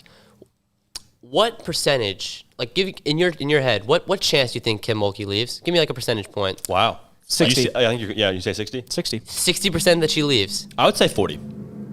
So I still think it's possible. I think it's a 50-50. You think it's 50-50? Okay, well. So we're all in the... Well, yeah, y'all are way higher. I was going to say 20, so really? I can't, because I just feel like this is a marketing tactic more than anything. She's just trying, she does feel underappreciated, and I think people are kind of waking up to that fact. But I'm not sure I don't think it's a money thing, number one. Number two, I think she's just trying to get more input into the processes, the inner workings of what's happening at Baylor. She feels a little bit disrespected in that standpoint, and I probably would too. This is an alpha male move by Kim Mulkey. How do you feel about that? If this is her putting her foot down and saying, hey, I'm going to test this, Baylor, put up or shut up. If that's what she's doing right now, then how do you feel? I'm for it because I think we all agree women's college basketball should get more attention as a whole. I'm probably part of that problem. I don't watch a ton of women's college basketball, but they should get her due, especially for what she's done with this program, the way she's built it up, success they've had. If this is her way of saying, hey, y'all want to keep me around, then let's involve me a little more. Let's treat me like one of the Mount Rushmore coaches at Baylor that I am. I think I'm okay with that. I have more of an issue with the process outside of that. We got T-Rex on the call line here. Also, Colt's on the line, too. Colt's on the line. With T-Rex.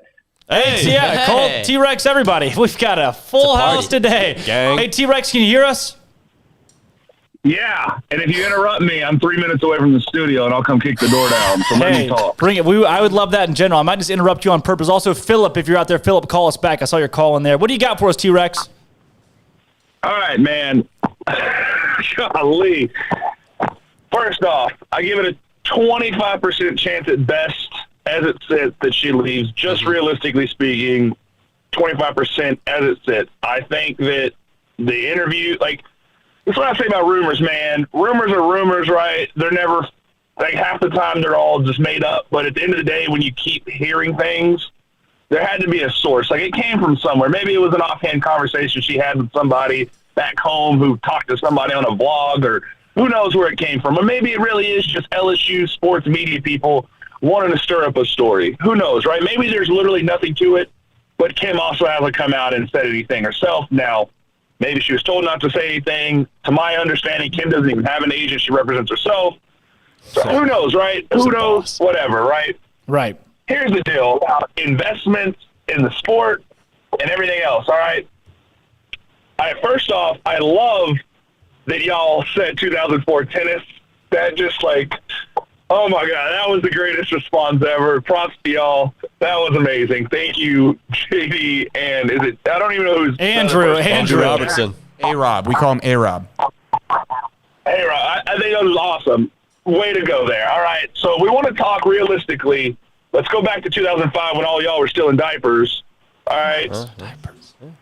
Baylor athletics is in a dark spot. 2 years roughly removed from a murder scandal and a recruiting cover-up, crap, whatever, whatever, right? We're in a bad place. Sure, the tennis championship was awesome. Let's be realistic. That didn't really bring us out of anything, but it did show, hey, we can win a natty at Baylor in a sport. Maybe it's not football. Our football team sucked at the time. Our men's basketball team was, on probation. Our women's basketball team historically had not been good. Then Kim comes in. I don't know how much we were paying her back then, but, probably the going rate for a women's basketball coach at the time. I mean, she'd done some good. She'd won a natty at Louisiana Tech, so she had some kind of paycheck. She comes in. She wins us a conference title. We go to the natty. We almost went to the natty the year before. Bad call. Then we win it in 2005. Yes, it was amazing. Waco loved it. Baylor loved it. It was great for the time that we were in. Remove us from the scandal. Say the scandal with men's basketball never happened. Same thing. Natty happens. It was great. While I understand that you're saying that put us on the national kind of spotlight, I would argue that if we're talking strictly basketball, the 40-0 run in 2012 did a whole lot more to put us on the national spotlight as a basketball powerhouse. There are a lot of schools who have won one national title in women's basketball. Yep. UConn has been historically good. I mean, I had to look it up. I didn't realize that UConn's been to the Final Four every year since 2008. Yeah. We've been to the Final Four 4 times. Wow. Yeah. All right, that's not a dig in our program, but there is still a disparity between UConn and the rest of the field. It goes UConn, there's a big gap, then Baylor, historically Tennessee, maybe Stanford, South Carolina, Notre Dame, you could throw them in there, and then the rest. That brings me to my next point. That's the issue with women's basketball. It has nothing to do with the players, it has nothing to do with the coaches. The game itself, just for whatever reason, whether it's historically because, women's basketball was a half-court game up until the 60s. I don't know. It doesn't have the 200 year or 150 years of history. I don't know why women's basketball has a couple powerhouses, and then men's basketball, anybody can win it. You got little schools like Gonzaga from, the Northwest, little Catholic school that played for a natty. You got Baylor, never been a basketball powerhouse. Obviously, we invested in it, but anybody can win a natty. Hell, Tech went to the national title in 2019. Right. Anybody can win a natty in men's basketball. There is no any given Sunday in women's basketball normally. I disagree. So, Arizona this year. Dude, the teams that went have been good, though. Arizona? No. Okay, you got one. Okay, one team out of the last Norfolk State. Missouri State. DePaul. T-Rex is going to come to the studio. Yeah. Give me a break, Drake. So, facts. Facts don't care. Okay, we want to talk facts. Let's talk facts. All right, take all that away. I'm just trying to say there is a big difference between women's basketball, not the actual own court product. I mean, there is a difference between the sport between women's and men's. But I'm saying there are powerhouses, and then men's basketball, there's a big difference, right? And that's where a lot of schools not only that, schools understand that athletics is a business. They know that football and basketball make money. They know that these programs operate at deficits, and they operate those. Why do schools operate tennis teams that don't make any money? I don't know, because maybe the players deserve the opportunity to go to college just like anybody else in another sport. I'm all for all these other non-revenue sports, because at the end of the day, the athletic department, as long as it's operating at a positive budget, then it really wasn't a loss when you look at it. The issue is there's a lot of schools that have programs, and then women's basketball costs Baylor $5 to $6 million a year because we pay our coach $2.3 million, as reported in 2019. The numbers came out. 2019, she made $2.3 million in compensation. She made more than our athletic director, which I don't know about athletics in college sports, but I always thought the athletic director is your boss, so the boss usually makes more. I know my boss makes more than me, even if I do more work. But and that's not bitching her, but it's kind of curious that we pay Kim this much money, but that money's coming from somewhere else. And that also goes back into, like, the same argument y'all talk about, if she goes somewhere else, she's not going to make $2.3 million. I'm sorry. Unless she goes to one of these schools that actually invest in basketball. And then the reason that Baylor invests into basketball, yes, it's because it's give and take. Kim Mulkey is Kim Mulkey. Like, she was good at LA Tech. She was a great player. She won a national title as a player, as an assistant coach at LA Tech. She won a gold medal as a player. She was doing good things there. She left because they wouldn't commit to what she wanted from a contract standpoint. That's a known fact. She flexed on them. She called their bluff. They didn't give her an extension. So she said, see, I'll go to Baylor. Baylor started investing because, yes, she won. Baylor didn't just start throwing out millions of dollars. She wasn't making $2.3 million in 2005. Right. I don't know what she was making, but I doubt she was making that. But Kim Mulkey's image as a coach, you're only as good as the tools you have at hand. So Kim Mulkey is still a great coach, whether she comes to Baylor or not, because that's just who you are. Right. But Kim Mulkey, the image that people want to come play for Kim, she doesn't exist.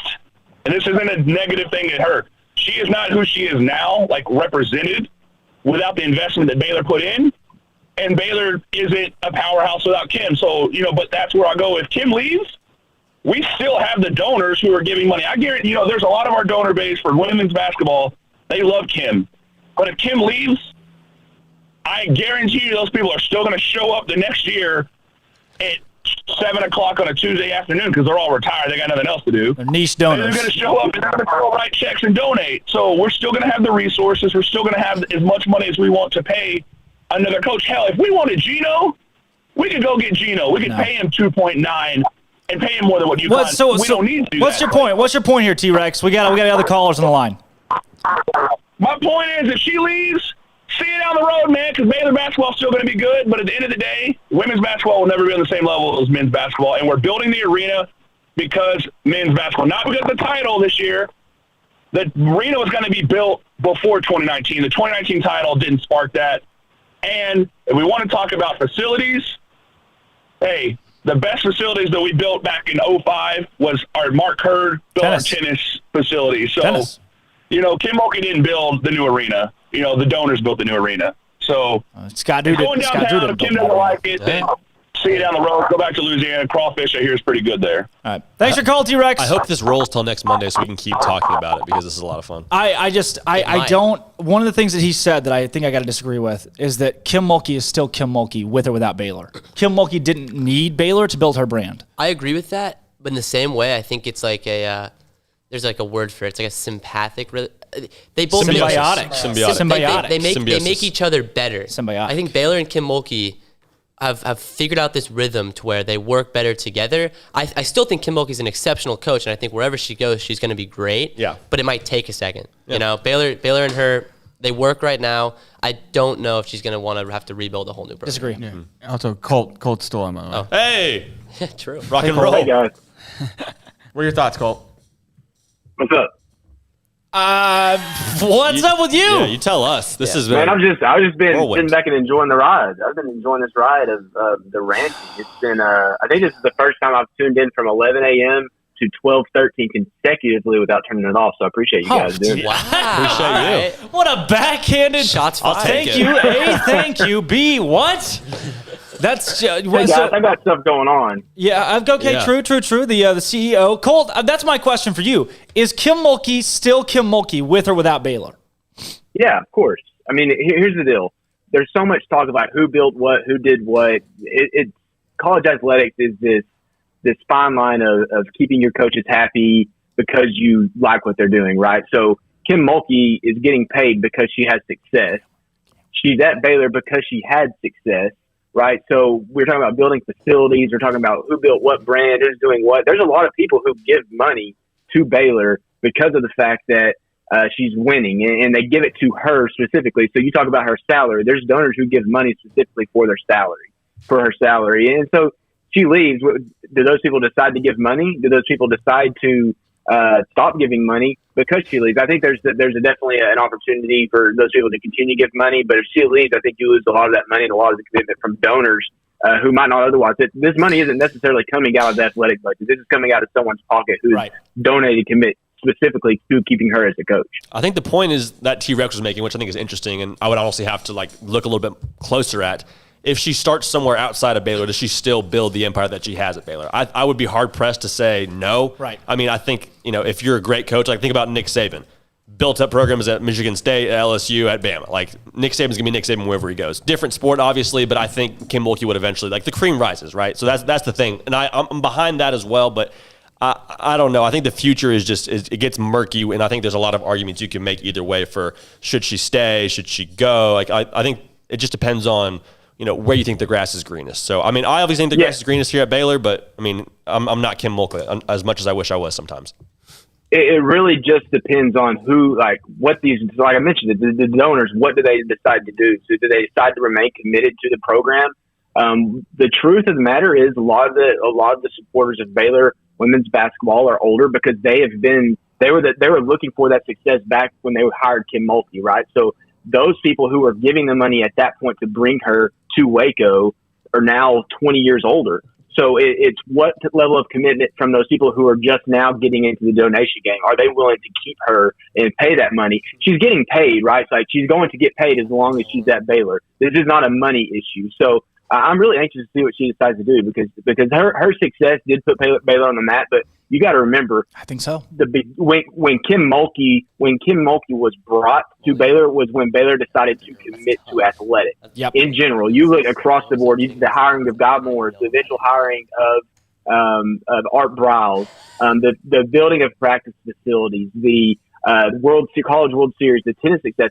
That's when Baylor started having a lot of success in general. She was just the first one to take it over the top and win a national championship. So Baylor was committing themselves at that point of that decade, and now it's just really transpired up until this point of the men's winning the national championship. Mm. Colt, what would you say? And we got to get to Joe Frazier really quickly on the caller line. Would you say that Kim Mulkey's national championship was the biggest at the time that it happened? The biggest thing that had happened in Baylor sports history? Yeah, I mean, here's the deal. This obviously outdates all of us quite a bit, but you look back to the 1974 Miracle on the Brazos. Yep. That's discussed, I would say, as much as the national championship in a lot of circles. So, and I say that from the son of a letterman who was about to be on that team before he decided to opt out for his fifth year. But I've heard all the stories about that era and how that time put Baylor on the map. And that was, what are we talking, 30, 50, almost 50 years ago now? And that's still, there's some things that we can discuss that really put Baylor over the top. That was the Grant Teaff era, obviously, right at the beginning of it. I think that this solidified Baylor as being committed to athletics. I don't know if it's the one thing that put them over the top, because there was a lot of success that happened in that middle of 2000s that really that made Baylor relevant again on the national stage. That it wasn't just one thing. I think that highlighted a lot of it, but there wasn't just one thing that made Baylor relevant in the last decade. Let's get Colt. We got a caller on. You got a add to that? Anything to add? I was just saying, the Southwest Conference championships in football, I would say in my mind are bigger. But Colt was kind of saying that as well. So I've on par maybe. It's just tricky when you go down a rabbit hole because I do think I like the way he said it. It's like they committed to being good athletically at Baylor, and Kim Mulkey in that way was like the first one to win that race. Is what she got to the finish line first of like national recognition, obviously winning a national title. Like I think that holds some weight. But national recognition, I think the branding came along with the Heisman, and it didn't hurt to have a national title in women's college basketball. Yeah, I mean, there's a lot to speculate with when you bring that in there. I think that because it's subjective. It's subjective. There are some numbers, but I think, but Kim Mulkey was the first. Guys. Yep. Hey guys, Baylor basketball just got a transfer commitment. No way. I guess we can break it on here. Yeah, Jeff Goodman. Baylor has landed Arizona transfer James Akinjo. Source told Stadium. Huge pickup for national. Really? That's a really talented point guard there. You can look up his stats. I don't have them handy. Armstrong or somebody can pull him up. But all Pac-12 performer. I think shoots over 40% from three. Maybe not great assist numbers, but can score the basketball. It's a huge pickup for Baylor. For Scott Drew, and really interested to see what direction they go now. That's some big news right there. Yeah, they're going to win the title again. Ty Washington's right there. Still, Ty Washington kind of in the mix. James Akinjo, 6'1" guard, 185 pounds from Oakland, 35 minutes a game last year for Sean Miller in Arizona. That's a lot. He shot 38%, 41% from three, 82% at the free throw line. That's huge. 5.5 assists per game, 2.3 turnovers, 1.5 steals, and then 16 points per game last year. So a scoring point guard from Arizona transferring to Baylor. We do have to get to Joe Frazier here on the line. But yes, that from Jeff Goodman. Joe, hey, what's going on? We've been waiting. We let you wait for 23 minutes, man. Thanks for holding on. Thanks, Joe. Hey, no problem, fellas. Living the trailer life, so my time is always good with your time. Boom! Heck yeah. But man, with this, that's a huge pickup for men's basketball. It's anxious to see now if he's going to play the point guard role or if he's going to slide over to like a 2-slot type deal on the basketball court. But at the bigger and more present conversation right now with Kim Mulkey, I mean, it's a mixed bag for me on this because I agree that Kim has made Baylor, but I do think that Baylor had a hand in making her. Yes. Yeah. Was she going to be successful in what she does? And does she have that mindset to make stuff happen and to put these girls in the right positions? Hands down, yes. Because look at what she does every year. And to me, be honest, I don't like the way she does how she'll bring in a point guard transfer, and that girl will come in for a year and then she's gone. It's like, Kim, bring in somebody, get you a freshman because you have the talent to mold her. You have the talent to make her the point guard you want her to be. Bring her in so you have somebody that has some longevity. I mean, yeah, you've made you've buttered your bread by going and getting these transfers, which is great and awesome.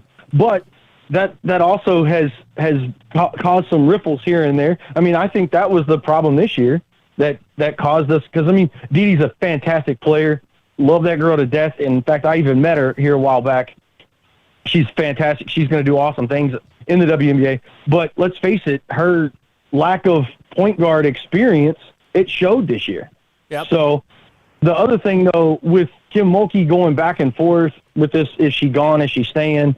I mean, it's kind of one of those things that's like, if she feels like it's a better for her to leave, then, I mean, we can do nothing but wish her well and thank her for what she's done for Baylor. I mean, it's just it's a crazy thing, because look at the whole women's athletics, because how many national titles, granted, this I'm going to stretch out way out in left field. How many national titles has acrobatic and tumbling won within the last 5 to 7 years? 5. Lots. I mean, there's been a ton of those. But they're not. They're also not an NCAA sport. They're also not an NCAA sport. I understand, and that's a very small caliber sport, so to speak, across the national scale. I get that, but it's the fact that it shows that there's women's sports that haven't reached that pinnacle that the guys sports are on. And is it fair? No, it's not fair. But Kim Mulkey being the person that she is, and it's kind of funny because the other coach is also Mulkey, but it's just, they understand what they're doing when they got it. She understood what she was doing when she got into this. I really feel like just because the guys won a national title and with the whole arena thing, I really feel like that's a little far-fetched that somebody's just kind of grasping at straws where she would be disgruntled about all this because she's not getting this publicity. Because who was the one person that stuck their neck out with the whole Art Briles situation? Kim Mulkey. And was vocal about it. Yep. And it was Kim Mulkey. Yep. Because she's the one that said, hey, I would let my daughter would definitely be at this school because she was. So it's kind of one of those things. If it's her time to go, it's her time to go. Because, let's face it, hey, we're a Christian school. The Lord's going to take us where we need to be. Because we put our faith in his hands, and he says, hey, here you go. Here's where I want you to go. The bigger picture is, are we listening to where he's telling us to go? So it's one of those situations. But hey, thanks for taking my call, fellas. And T-Rex, if you're in town, you better hit me up. Thanks for your call, Joe. Appreciate you, Joe. Thanks for your call, Joe. I do want to address and say that I think I misspoke in saying that acrobatics and tumbling is not an NCAA sport. I do want to emphasize that if you're going to put those in comparison to women's basketball or men's basketball, I do think the fact that it's not an NCAA sport is what brings a disparity there. But we've had Felicia Mulkey on the show multiple times, and I'm a big proponent and very glad that it will be an NCAA sport soon. Sure. I just want to go back to, everything taken in from that. But James Akinjo, just to give everyone some context, is a point guard, kind of settles that debate of who's going to be the point guard when you start listening about these stats. All Pac-12 first team, averaging 15.6 points a game, 5.4 assists per game, and a 41% three-point percentage. He's going to add huge depth to the Bears. He's going to be such a huge player. It kind of, when you're losing 4 starters, you need someone like this, like a big transfer to come in. He answers a lot of questions. A bucket, it looks like. Watching his highlights right great now. Score. Guy gets after it. James Akinjo from Arizona. Like you said, A-Rob, he's going to fill that spot, that point guard spot. Questions are answered. James Akinjo. Sean Miller, again, as someone mentioned earlier on the comments, I said, listen, in the game of college basketball today, it's less about schools and more about coaches. So Sean Miller leaves. Yeah, I think it's women's too, man. It's only half. It's like 750 in the because these players want to play for coaches. These players, they're not there to play for programs necessarily. Programs don't recruit players. Coaches do. Yeah, I would agree. I think there's a level that's true. I think it Schools is. don't. I think there's more variables with the men's game, but I see what you're saying. I do see what you're saying. Maybe there are more variables, especially when you look at from a pro standpoint. 100%. That said, I do believe at the forefront, Power 5 women's college basketball, that it's the same as Power 5 men's college basketball in the way that I would say you're getting the same amount of transfers in the Power 5 realm, whereas in men's basketball, there are a lot more players from the MEAC that are transferring, and that's where you see the disparity in numbers. That's what I would probably attribute that to. I could be off base with that. I think there's not enough spots either. I think you just have guys transferring because the spots get filled up so quick. Agreed. But I do see what you're saying. Also to T-Rex's point earlier, Christel Conte, Texas athletic director, highest paid AD in the country, $2.3 million. Interesting. Wow. Kim Mulkey makes the same salary as Christel Conte. Kim Mulkey's big balling. Somebody also commented and asked, so if not Kim Mulkey, then who? Who's the next head coach at Baylor if Kim Mulkey leaves? I have no idea. Another commenter said Karen Aston. What a mind blow that would be if Karen Aston was Baylor's next women's head coach. You guys familiar with Karen Aston? No idea. Can't say. No idea. Okay. North Texas. She was at North Texas. Karen Aston was at Texas for a while too. And her and Kim Mulkey, her and Kim Mulkey went toe to toe in some pretty crazy matchups there. Some bad blood between those two. That'd be a crazy, wild hire. Colt, are you still with us? Is Colt still there? Colt. Yep, I'm here. I'm here, guys. Rock and roll. Yeah, speaking of documentaries, Colt, the men's basketball team's got a documentary coming out soon. I know we got to hit a break here in a second, but what do you got? Any more information on that? Yeah, so I know y'all are supposed to have Chris Charles Scott on today, and his schedule changed a little bit, but he's actually going to be on the Late Show with the guys right at the beginning, as long as he can make it over there. He's been pretty busy. So Chris is a award-winning I don't even think I've ever said this word, but documentarian. Okay. So he's won some awards Class Action Park. I don't know if y'all are familiar with it. He's actually a Baylor grad. He sold Class Action Park along with his co-director to HBO. So he's high end, and we're really excited about getting this going. We should have more details, and I know we've talked about it before, but the SicEm365 community has really stepped up and really helped us get this project going. We're really very thankful for that, and we have a lot of exciting stuff coming down the pipe with it. But man, obviously this is a great story that needs to be told. That goes back. Man, I was talking to a friend that's actually an Aggie, believe it or not, that. He's like, man, I followed Baylor. He's my age. He's like, I followed Baylor basketball just because they've been good for the last decade plus. He said, I've never even heard the story, which is pretty remarkable from someone that's a diehard Texas A&M fan that's my age at 32. And so there's a story to be told out there that a lot of people haven't heard, and we're going to tell it. And we have the opportunity to do it in a big way, and we're really excited about it. Wow.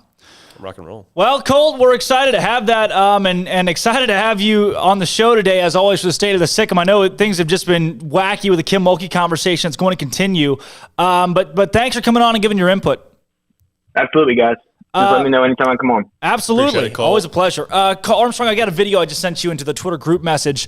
So Kim Mulkey conversation is going to continue throughout the day because that's what's hot. There's the rumor out there. The rumor was placed that Kim Mulkey would announce today that she's going to LSU.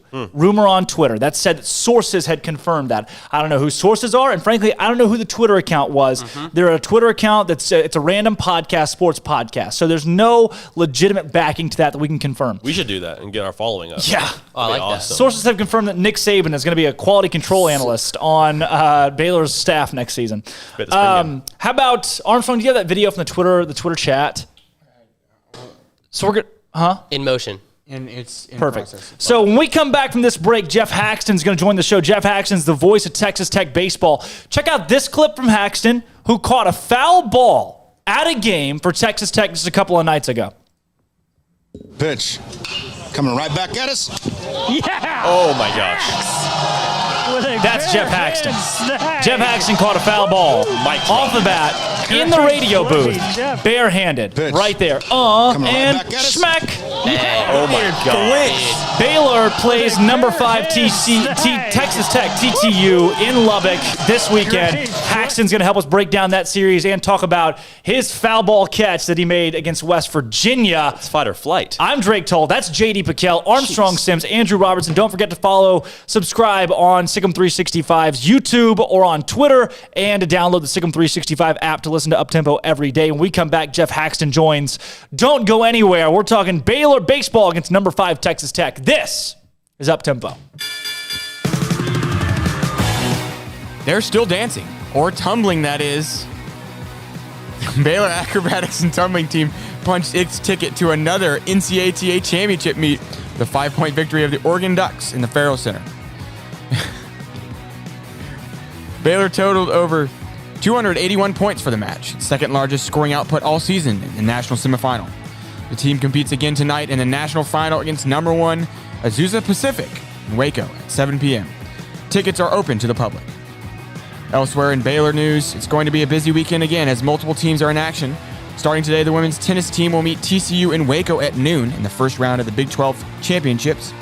The softball team opens a series at Iowa State at 4 p.m.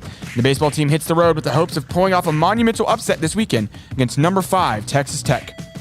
Then on Saturday, the track team competes in Baton Rouge, Louisiana at the LSU Alumni Gold Meet, while the football team tees off with its green and gold spring game at 12 p.m., followed by a SicEm365 tailgate across from the stadium following the game. Sunday sees the number 3 Baylor men's team open conference tournament play against either number 7 TCU or number 26 Oklahoma. Outside of Baylor sports, ex-Kentucky guard and likely draftee Terrence Clark died in a car crash yesterday in Southern California. Clark was 19 years old. Elsewhere, Cam Crutwig is leaving Loyola Chicago and not joining Porter Moser at Oklahoma as he plans to turn pro. And 2 Kentucky assistants have left the program for new jobs, with Joel Justice headed to be an assistant at Arizona State, and Tony Barbie will be the head coach at Central Michigan. And West Virginia has extended Neil Brown's contract 2 more years, while the NCAA has announced teams must now go for 2 starting in the second overtime, which sucks. I'm Armstrong Sims, and that's all the news that is news in college sports. This has been Armstrong's Minute on SicEm365 Radio's Up Tempo.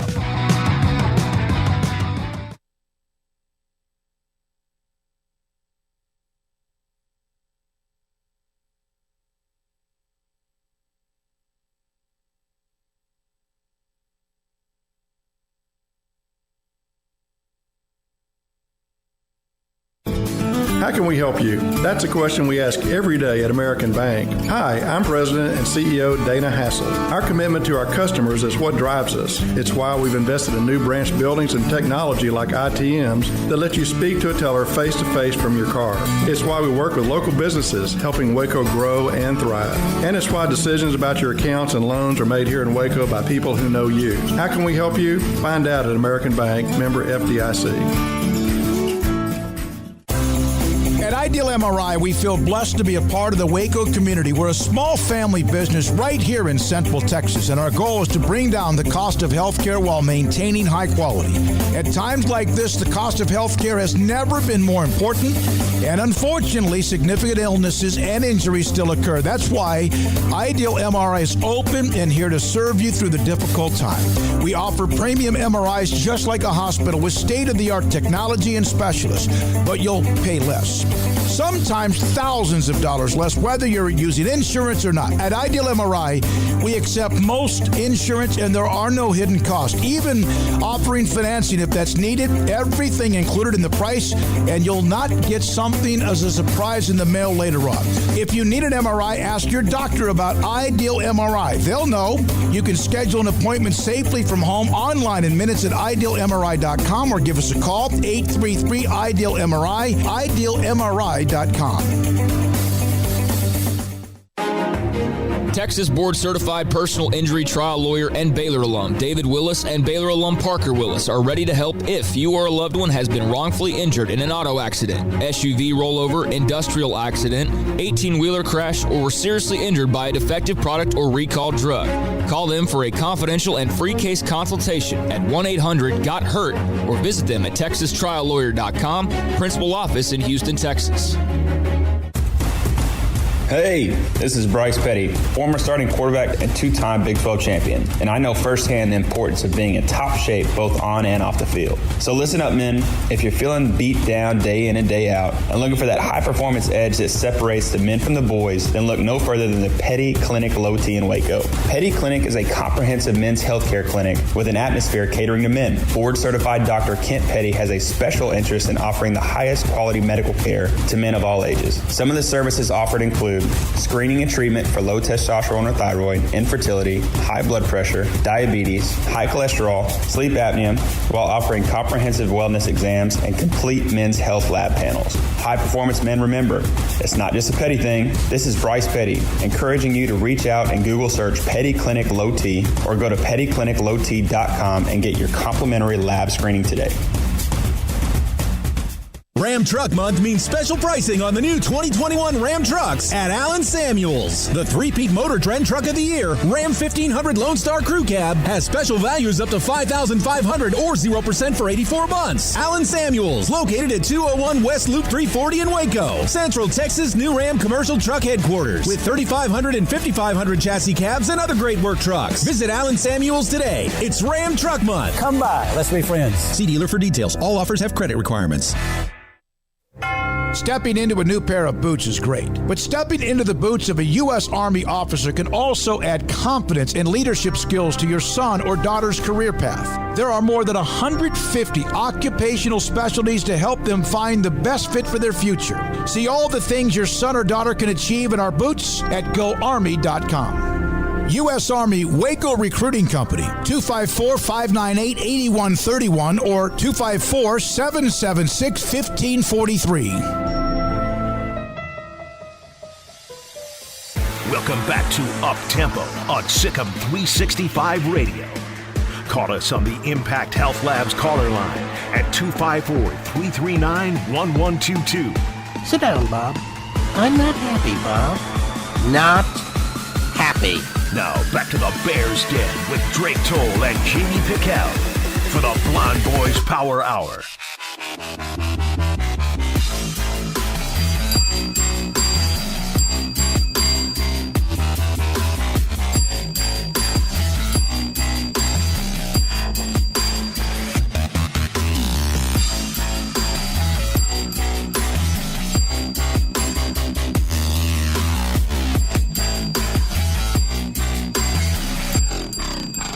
Welcome back into the Petty Clinic Low T Bears Den. Happy Friday, everybody. Finally Friday today. Baylor has landed a new transfer out of the portal. That's right. James Akinjo. James Akinjo from Arizona. He's a junior, 6'1", 185-pound guard. He shot 41% from three last season after shooting just 24% the season prior in 7 games. He played 35 minutes a game last year, averaged 38. He shot 38% and averaged 16 points last season. James Akinjo now moving from Sean Miller at Arizona with Sean Miller's moving from Arizona over to wherever Sean Miller will go. You've got James Akinjo that's going on with him. So, how about that? You got the transfer, and then the conversation today has been kind of revolving around Kim Mulkey and what is going to come of the Baylor women's basketball program. You can call us right now, 254-339-1122. We're still having that conversation. Jeff Haxon will join us momentarily via Zoom to talk Baylor baseball this weekend. So Baylor and Kim Mulkey. The conversation turns into whether or not Kim Mulkey built the athletic brand at Baylor University and what she was able to do at Baylor if it broke through the powerhouse of college athletics, if it's what built the foundation of Baylor athletics. And the question then becomes, if Kim Mulkey announces today, because there was that report on Twitter, some random person on Twitter, that again, we cannot verify, we don't have the sources that they do, that said that Kim Mulkey was going to leave today, announced today that she's going to LSU, that if that does come true, that if Kim Mulkey comes out today and says, it's done, it's over, I'm leaving, I'm going to Baton Rouge, then what does that look like for Baylor? Where does Baylor go from here on the women's basketball side? And I made the point, I'll continue to make the point, that you don't want to be the coach that follows the legend. Because very seldom, if ever, do legends follow legends. Legends, again, just don't follow legends. So where do you go from here if you're hiring a new coach? Well, I mean, Baylor is such an attractive... I think that I've heard from you that you don't think Baylor would be an attractive spot for the next head coach, and I think that's the exact opposite. I think that Kim Mulkey has built such a recognizable women's basketball program at Baylor that whoever comes in is lucky enough to inherit such a great program. As long as some of the players stay and you can kind of keep up with the recruiting, which will obviously take a small hit, this still is a top 5 women's basketball coaching job for any prospective coach. I think you could go after, at most, I mean, if you're excluding UConn and Stanford, I think you could probably get any other coach in the entire nation. Here's the thing for me with Baylor athletics, and I think Baylor is not a destination job in women's basketball, and here's the reason why for a lot of people. Number one being, yes, you want to go to a name brand school. If I'm a coach, I want to go to a name brand school, compete somewhere that's big, right? The problem with that, though, is following up Kim Mulkey. The precedent that is set in that is so high. The bar is so high. No, I agree with that. How do I walk in day one and fill Kim Mulkey's shoes? There's not a coach in the country. There's not a coach on her staff that would stay, I don't believe. I think they're going to follow Kim Mulkey. I agree. There's not a coach in the country that can walk in day one, fill that spot, and be able to win or compete at the level that Kim Mulkey has done.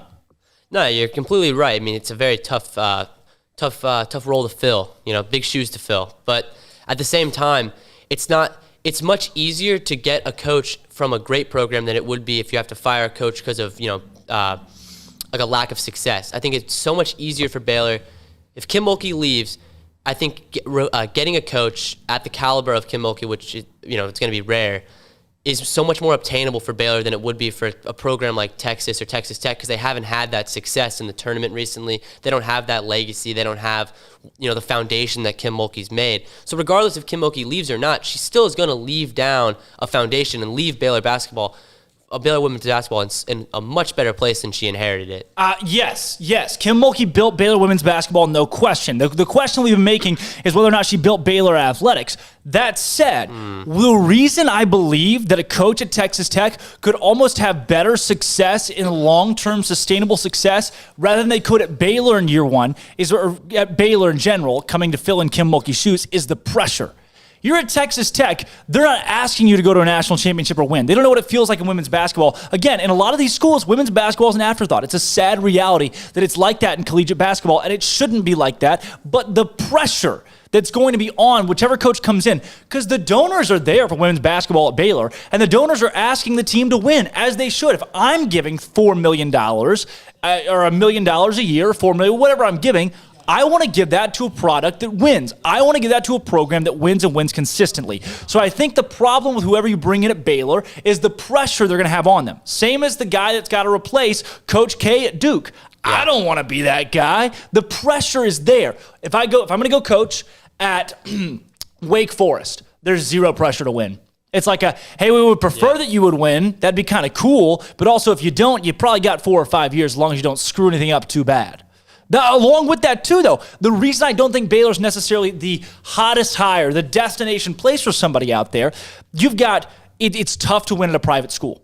I can call Glenn Moore right now, the head softball coach at Baylor University, get him on this show, and he will tell everyone out there it is tough to win at a private school. There are restrictions out there. Any Baylor coach will tell you, the restrictions out there, it's tough to win at Baylor. It's also tough from an academic standpoint when you got to tell an athlete. I'll tell you, my sister, she's a top 115 softball player in the country, right? Oh, nice. So she's fine with academics. Like, she's fine with taking tests and doing whatever, but that's an afterthought for her because she knows her athletic ability should be able to take her to the next level. Right. For a lot of athletes, that's where they are. Like you want to go to school, but at the same time, you're at school to compete in sports. They're student athletes, but also you're there to play your respective sport. That's why the transfer portal is huge. They're not there for an education as much as they are necessarily to play and try to make it to the next level. Part of that, you're at a private school with a very tough education, private school standards, which is a lot tougher to buy into, and there are not a lot of coaches in the country that fit the Baylor culture. The Scott Drew's a diamond in the rough. Yes. Those guys are diamonds in the rough. So it's going to be tough to find that person who's the right fit for Baylor and can win and at the helm of the women's basketball program right after Kim Mulkey's gone, if Kim Mulkey does decide to leave. I think that you made a great point with academics. Baylor does have, harder academics, and these student athletes don't really, prioritize academics. Some. Right. Now that's kind of where I was going, though, because at the same time, for, women's basketball, like, I would say, Baylor does get a solid amount of great recruits. At the same time, I would say 3 to 4, maybe 5 of those players have a shot at going into the WNBA, which is a lot, don't get me wrong, but how many of those players are going to Baylor with the intention to go to the WNBA? I think that they also know that academics is important in college, and I think that's kind of why women's basketball is different than men's basketball, where you see these players, the one and dones, you see all these players that are transferring all the time to make sure they can up their draft stock because they're so prioritizing leaving the school immediately, going straight to the NBA.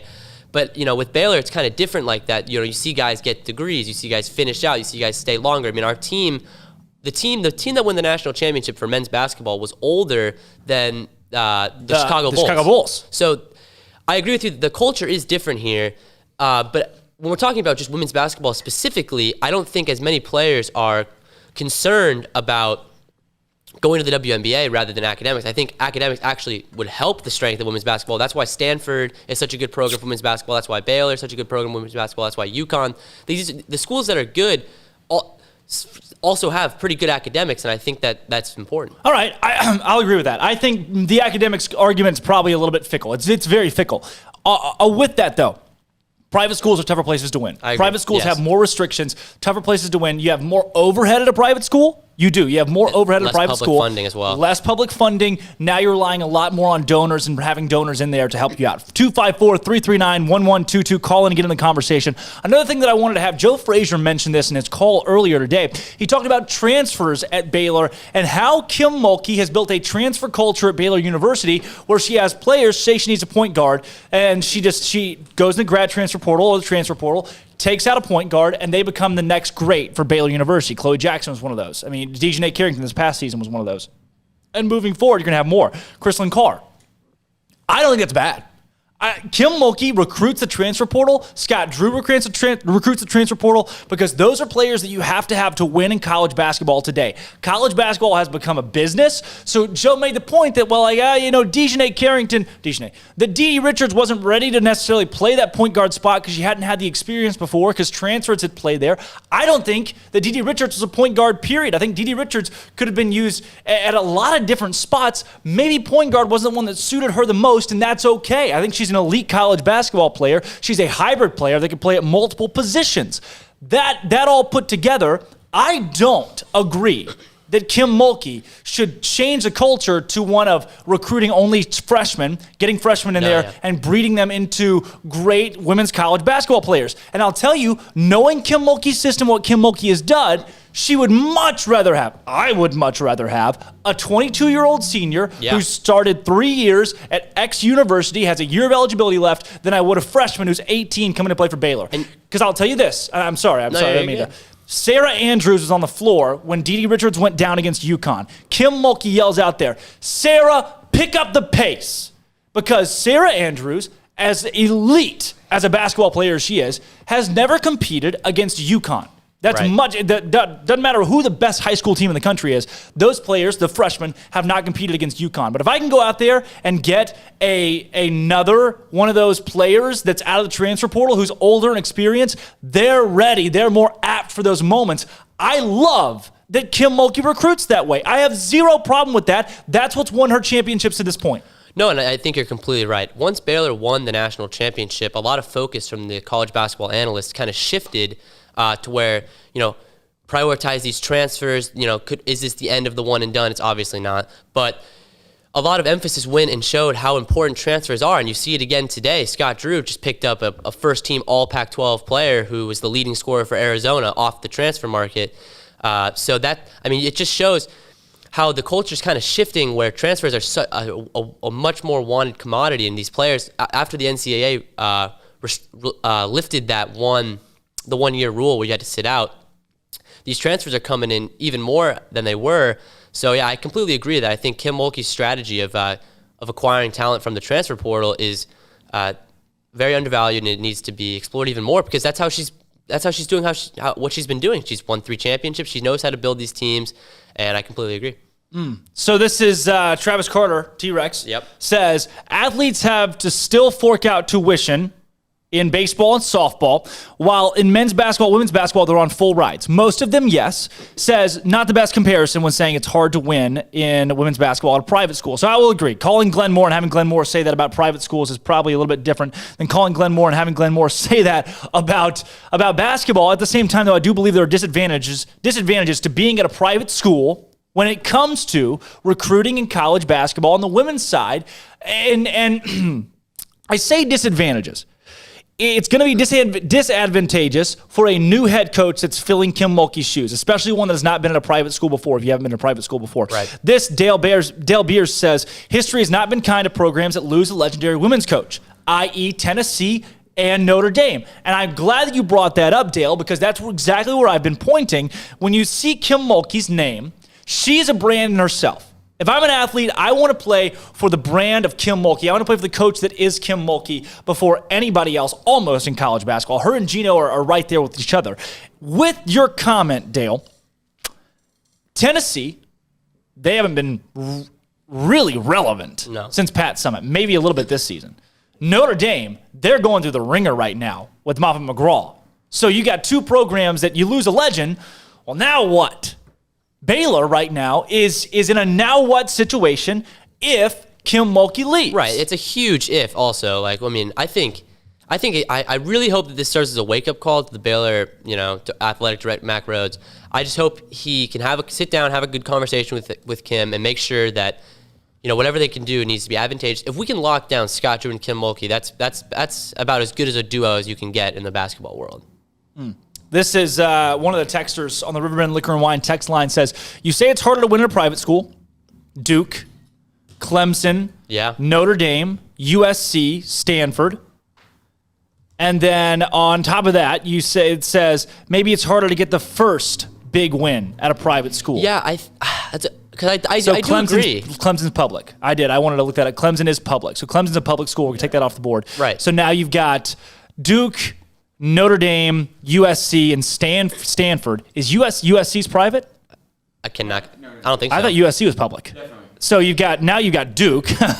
Let's lower this list down to Duke, Notre Dame, Stanford, Baylor. Those are 4, Northwestern, Vanderbilt are probably your 6 major private schools in Division I sports. It's a rarity to have a private school that's legitimate and Power 5 Division I school, but it's tougher to win at those schools. No, I think another aspect that people might be leaving out here for the private schools is I think Baylor being a private school also impacts recruiting a lot. I think recruits are going to look at a school like Texas and OU and then look at Baylor, and they're going to see the market. They're going to see the flashing lights, the big city. Waco's not, Waco can't really compete with Austin in that way. And I think recruits are going to be more drawn naturally away from a private school rather than to. And that really depends on the recruit. Like if you see our team right now, when they were winning these national championships games, you saw just such a level of respect, and they always thanked God immediately after the game. Yeah. So you have to find those type of players, and there are those type of players, but it's a little bit harder. It's a little narrower to find those type of players. It does cut the pool down a little bit. Along with that, so you have Jim Boeheim 75, because we have Travis Carter says Jim here. Boeheim. Travis Carter says Kim eventually retires. So her leaving now, if she leaves now, or in 5 years, does it matter? I do believe, and Armstrong, you'll have to help me out with this because you have the Dean Smith experience. Would you say it's better if Kim Mulkey leaves now prior to retirement and Baylor can fill that spot, or that she retires at Baylor? What leaves the basketball program in a better state? Absolutely, if she stays and then retires. Right, retiring for sure. Retiring, right? Yeah, absolutely. Because then all you do is hire from within, or possibly bring on a former assistant. Or daughter. Okay. Perhaps. Who keeps the staff. And so basically it's almost the only thing that changes is just head coach. Everything else stays the same. The system she's put in place, the culture. You bring in a new coach, she's going to want to change everything about the program. Right. Absolutely everything. Complete rebuild. You're going to probably lose most of the players. It's just going to be a complete reset. Right. I agree. And you ton of transfers. Does Kim Mulkey have a Jerome Tang? Bill Brock, but Bill Brock's gone when she's gone. I mean, Right. they're comparable ages. Bill Brock may retire before she does. Okay. Carter, I said Carter. Travis Carver says Kim eventually retires, so her leaving now versus 5 years doesn't matter. Jim Boeheim's 75 years old, right now coaching college basketball. Jim Boeheim's 75. Past that, you've got guys like Mike Krzyzewski, who's over the age of 70. Roy Williams, he's up past 70 now, right? Prior to his retirement, he was what? How old is he this year? 73? Possibly. That's pretty good. Armstrong Sims in the studio this morning. So Kim Mulkey is how old right now? Is public knowledge. Kim Mulkey's 58. Looks great. Looks great. Kim Mulkey, Gino Auriemma is 67. She's 58.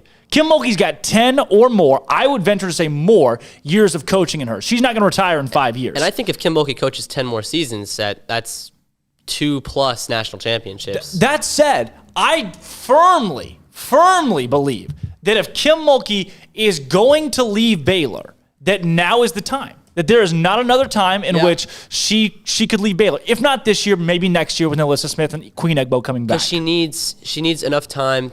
She might have some difficulty starting the program at the top. I think that with time that you can't contain Kim Mulkey. She's going to figure it out. So I would say, right now is the opportunity in her career to leave. I don't know why you would leave a school that you've built from the ground up, 3 national championships. Yeah. The whole city loves you. We love you, Kim. We're an appreciation show. I can't rationalize it in my mind that she would leave. So, and I think that, if I asked you like a couple days ago, is Kim Mulkey going to leave before all these reports came out? I think that you'd say no chance. So a lot's happened in a couple days, and I'm just I'm a little bit concerned. I think I'm excited to see what Kim says about all this because we can only speculate. We can't really answer anything. Like I said, this is the time. It's going to be ever, and she wants to jump. This is the time that she would do it. It would make the most sense, I believe, in her career. She has 10 more years or more of coaching left. That's enough time to build a program. But you also have the conversation that Kim's not going to have to build a program. She has a name for herself in college sports. If Gino Auriemma left UConn, comparable to Kim Mulkey, players will flock to him. If Kim goes to LSU, They're bad. No. LSU is bad. Chris Beard goes to a national championship at Texas Tech, who is horrendous within 3 years. Do you know why? And here's why. Because you've got Kim Mulkey's name. The second she goes to LSU... It might take a year or two. The second she goes to LSU, there are 6 transfers that move with her.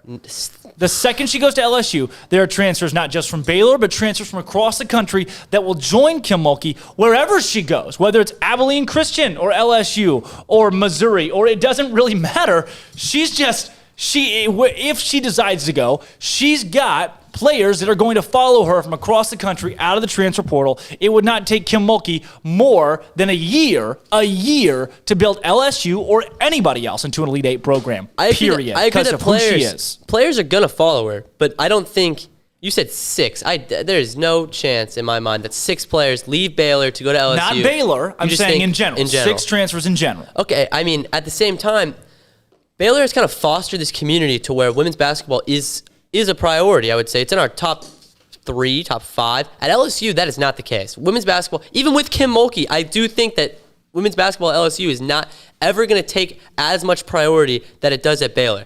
Women's basketball at Baylor is a big deal. Like, people care about women's basketball at Baylor. Whether you like it or not, they do. At LSU, football trounces everything. Men's basketball will trounce the women's program. They have a good baseball team. I don't think women's basketball gets that kind of priority. I don't think it gets that kind of resource allocation. Kim Mulkey can go to LSU, but I do think it's going to take longer than just immediate success. So this Keith says if Kim Mulkey goes to LSU, they're going to be immediate contenders, especially with the transfer portal. And that's why I think 10 years ago, maybe not, but now, yes, sure. Along with that, another part of that, though, is that, again, these are schools, maybe LSU's not competitive right now in women's basketball. Maybe it's an afterthought. But the second that these big-time public schools sniff success in any sport, whether it be baseball, bowling, Arkansas is a hockey school right now, because the second a major public school sniffs success in any sport, people will flock to it. And the prospect of Kim Mulkey coming to their school, having success in any sport, is going to drive donors to put money into that and drive fans into the arena, because the second Kim Mulkey shows up in Baton Rouge, says, "This is my state. Come to the first game." Sold out. Guaranteed, because people just want to see wins, and it doesn't matter in what, and that's why people become so passionate when their program wins in literally anything, and they'll talk about it till they're blue in the face. I think, the more we talk about this, I think Kim Mulkey ends up staying. But I think Kim Mulkey also ends up staying. But at the same time, what do you think an LSU fan would rather have? A football win or 20 wins in women's basketball? One LSU football win or 20 wins in women's basketball. You know what they'd rather have? Don't say Kim Mulkey. No. They'd rather have both. You can't have both. That's not the hypothetical question. Then the hypothetical questions doesn't matter. The hypothetical, at Baylor, they don't have to choose one or the other. No. They don't have to choose one or the other. They can get both. So they're gonna go after both. I don't think they can get both. I think they can if they have Kim Mulkey at their helm, and that's why they want her. That's why LSU Nation is screaming today, Friday, April 23rd, for Kim Mulkey to be their next head coach. We got a caller on the line here. Looks like Jason from Fort Worth. Jason talking the Kim Mulkey situation. Hey, what's going on, my man? Hey, man. It's so good to talk to you. This is my first time to call you guys, and I got to say, you guys are radio gold today. Absolutely smashing it. So, loving it. So, anyway, I texted you, but I just wanted to call in and throw the next water cooler conversation out. I mean, you have to think about with her, it's legacy, right? So, how she's been here for almost 20 years now, or close to that, it feels like, and she goes, and let's say she goes and coaches at LSU. Let's say she leaves now on these terms, where it's a little controversial. We don't really know what's going on under the surface. She goes away, goes to LSU, coaches 10 plus more years. Yep. What does that say about legacy for her? If you think about it, like, does she get, she's about to have her name on a basketball court. She's about on a brand new arena. She helped bring about. Yeah. Does she get a statue here? Like, and I know that sounds crazy because she's won 3 national championships, obviously unprecedented in our university's history. But, that's just something to me. You think about, she's got the money, right? She's got, I think yesterday it was Craig said nobody's going to support her more, a women's basketball program more in any other city, any other program, really, fan base. Right. Would you say? You say no one's going to support her more than any fan base than Baylor? Jason, do we have you there? We may have lost you. Hey, Jason, call us back. I want to address that point really quick, and we got Jeff Haxton coming up on the other side of a break here in a second. I want to address that point and say that with that, I do believe that there are cities and colleges across the country that would gladly accept Kim Mulkey as their head coach and that would support her similar to Baylor. And you call me crazy for saying that. And it took Kim Mulkey 2 decades or so to be able to build that. But there are major public schools, SEC schools, that again, when they sniff winning, when they sniff that prospect, they love it to the point where they'd give anything to sustain it. And that's why I believe that if Kim Mulkey goes to Fayetteville, if Kim Mulkey goes to Baton Rouge, Kim Mulkey goes to Tuscaloosa for 20 seasons, she'd have the same support there that she does at Baylor. So I don't believe that there's not another town or school in the country that would support her like Baylor does. If she wins at the level she's winning, I think anybody that loves success or victory would keep a hold of it. Jason, I got you back here, though. Want to keep getting your thoughts, man. I'm loving the first call so far. Keep it coming. Yeah, man, I appreciate it. Again, I mean, my question to you is, really the main thing I was asking was, do you think she gets a statue? Do you think she gets her name on the court, if she's, 10 years removed from Baylor? So, Jason, it's everything comes with time. That's how I see sports. So, in a lot of situations, you've got ugly messes. So look at Bobby Knight leaving Indiana. Remember, that was a dumpster fire. Everything about that was just really tough for all involved. And there were some years in between him leaving Indiana where it was like, man, how do we remember Bobby Knight's legacy? And if you ask anybody now, most people would say Bobby Knight's a legendary coach who did great things for the game of basketball. So when you give it that gap of time, give Kim Mulkey a gap of time, if she was to leave today, tomorrow, any day of the week to go anywhere in the country, there would be some people that were upset. They poured millions into this program, and to see her go would be a travesty for those folks. That said, in 10 years, I think you come to terms with the fact that she did so many great things for Baylor. I do think she gets that statue somewhere. She has to get that statue. I do not believe, though, that the new court will be named after her if she's not on the sidelines in 2 years when the arena's finished. 100%. And that's all I have for today. But I'll call you again sometime. You guys are fantastic. Congrats. Love it. Loving the show. Loving the support. I'm a premium subscriber. So have a great weekend and enjoy the football game. Jason, thank you. Glad to hear from you, first-time caller. Always love to get those, and that was really good insight and a great question as well. Keep calling us on Up-Tempo. If you're listening out there, follow us on the SicEm365 app. Download the SicEm365 app, and you can follow all things Baylor athletics, updated constantly with football recruiting news, basketball recruiting news on the men's and women's side, baseball, tennis, soccer. If we had a hockey team, it would be on the SicEm365 app. Subscribe on the SicEm365 YouTube, and do not forget to visit SicEm365.com. Listen to Up-Tempo every day on the app, on YouTube, on Restream. That's not a real thing. On Twitter, Facebook, right? Facebook. We're on Facebook. We do all that. On the Roku, you can put your boop up on your TV. When we come back, Jeff Haxton, who caught a foul ball from the radio booth, and we'll call the Baylor Texas Tech series this weekend, joins our show to talk Baylor baseball against number 5 Texas Tech on the road in Lubbock. I'm Drake Toll, Andrew Robertson, Armstrong Sims, Jack McKenzie in studio today. When we come back, Jeff Haxton, the voice of Texas Tech baseball, joins the show. This is Up-Tempo.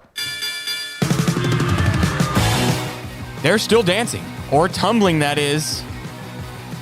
Baylor acrobatics and tumbling team punched its ticket to another NCAA championship meet, the 5-point victory of the Oregon Ducks in the Farrell Center.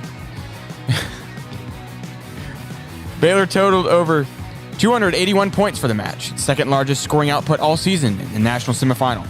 The team competes again tonight in the national final against number 1 Azusa Pacific in Waco at 7 p.m. Tickets are open to the public. Elsewhere in Baylor news, it's going to be a busy weekend again as multiple teams are in action. Starting today, the women's tennis team will meet TCU in Waco at noon in the first round of the Big 12 championships. The softball team opens a series at Iowa State at 4 p.m. The baseball team hits the road with the hopes of pulling off a monumental upset this weekend against number 5 Texas Tech. Then on Saturday, the track team competes in Baton Rouge, Louisiana at the LSU Alumni Gold Meet, while the football team tees off with its green and gold spring game at 12 p.m., followed by a SicEm365 tailgate across from the stadium following the game. Sunday sees the number 3 Baylor men's team open conference tournament play against either number 7 TCU or number 26 Oklahoma. Outside of Baylor sports, ex-Kentucky guard and likely draftee Terrence Clark died in a car crash yesterday in Southern California. Clark was 19 years old. Elsewhere, Cam Krutwig is leaving Loyola Chicago and not joining Porter Moser at Oklahoma as he plans to turn pro. And 2 Kentucky assistants have left the program for new jobs, with Joel Justice headed to be an assistant at Arizona State, and Tony Barbie will be the head coach at Central Michigan. And West Virginia has extended Neil Brown's contract 2 more years, while the NCAA has announced teams must now go for 2 starting in the second overtime, which sucks. I'm Armstrong Sims, and that's all the news that is news in college sports. This has been Armstrong's Minute on SicEm365 Radio's Up Tempo. 1, 2. I'm in love with a man named Rudy. I'm okay with that. He knows exactly what I want. He keeps me coming back. He cooks breakfast, lunch, and dinner for me. Does the dishes too. I'm in love with a man named Rudy. Last name Barbecue. It sure is easy to fall in love with Rudy's tasty oak smoked barbecue. Next in line.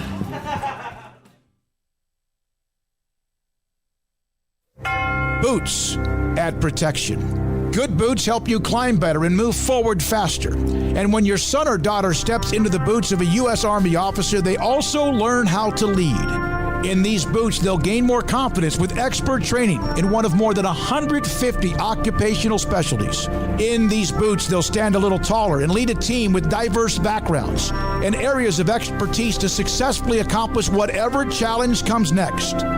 In these boots, they'll earn respect with valuable experience from day one that will give them solid footing for success into the future. Highly qualified candidates who earn a spot on our team can receive comprehensive health care coverage, college tuition assistance, and a bonus of up to $40,000. See all the things your son or daughter can achieve in our boots at GoArmy.com. U.S. Army Waco Recruiting Company, 254-598-8131 or 254-776-1543.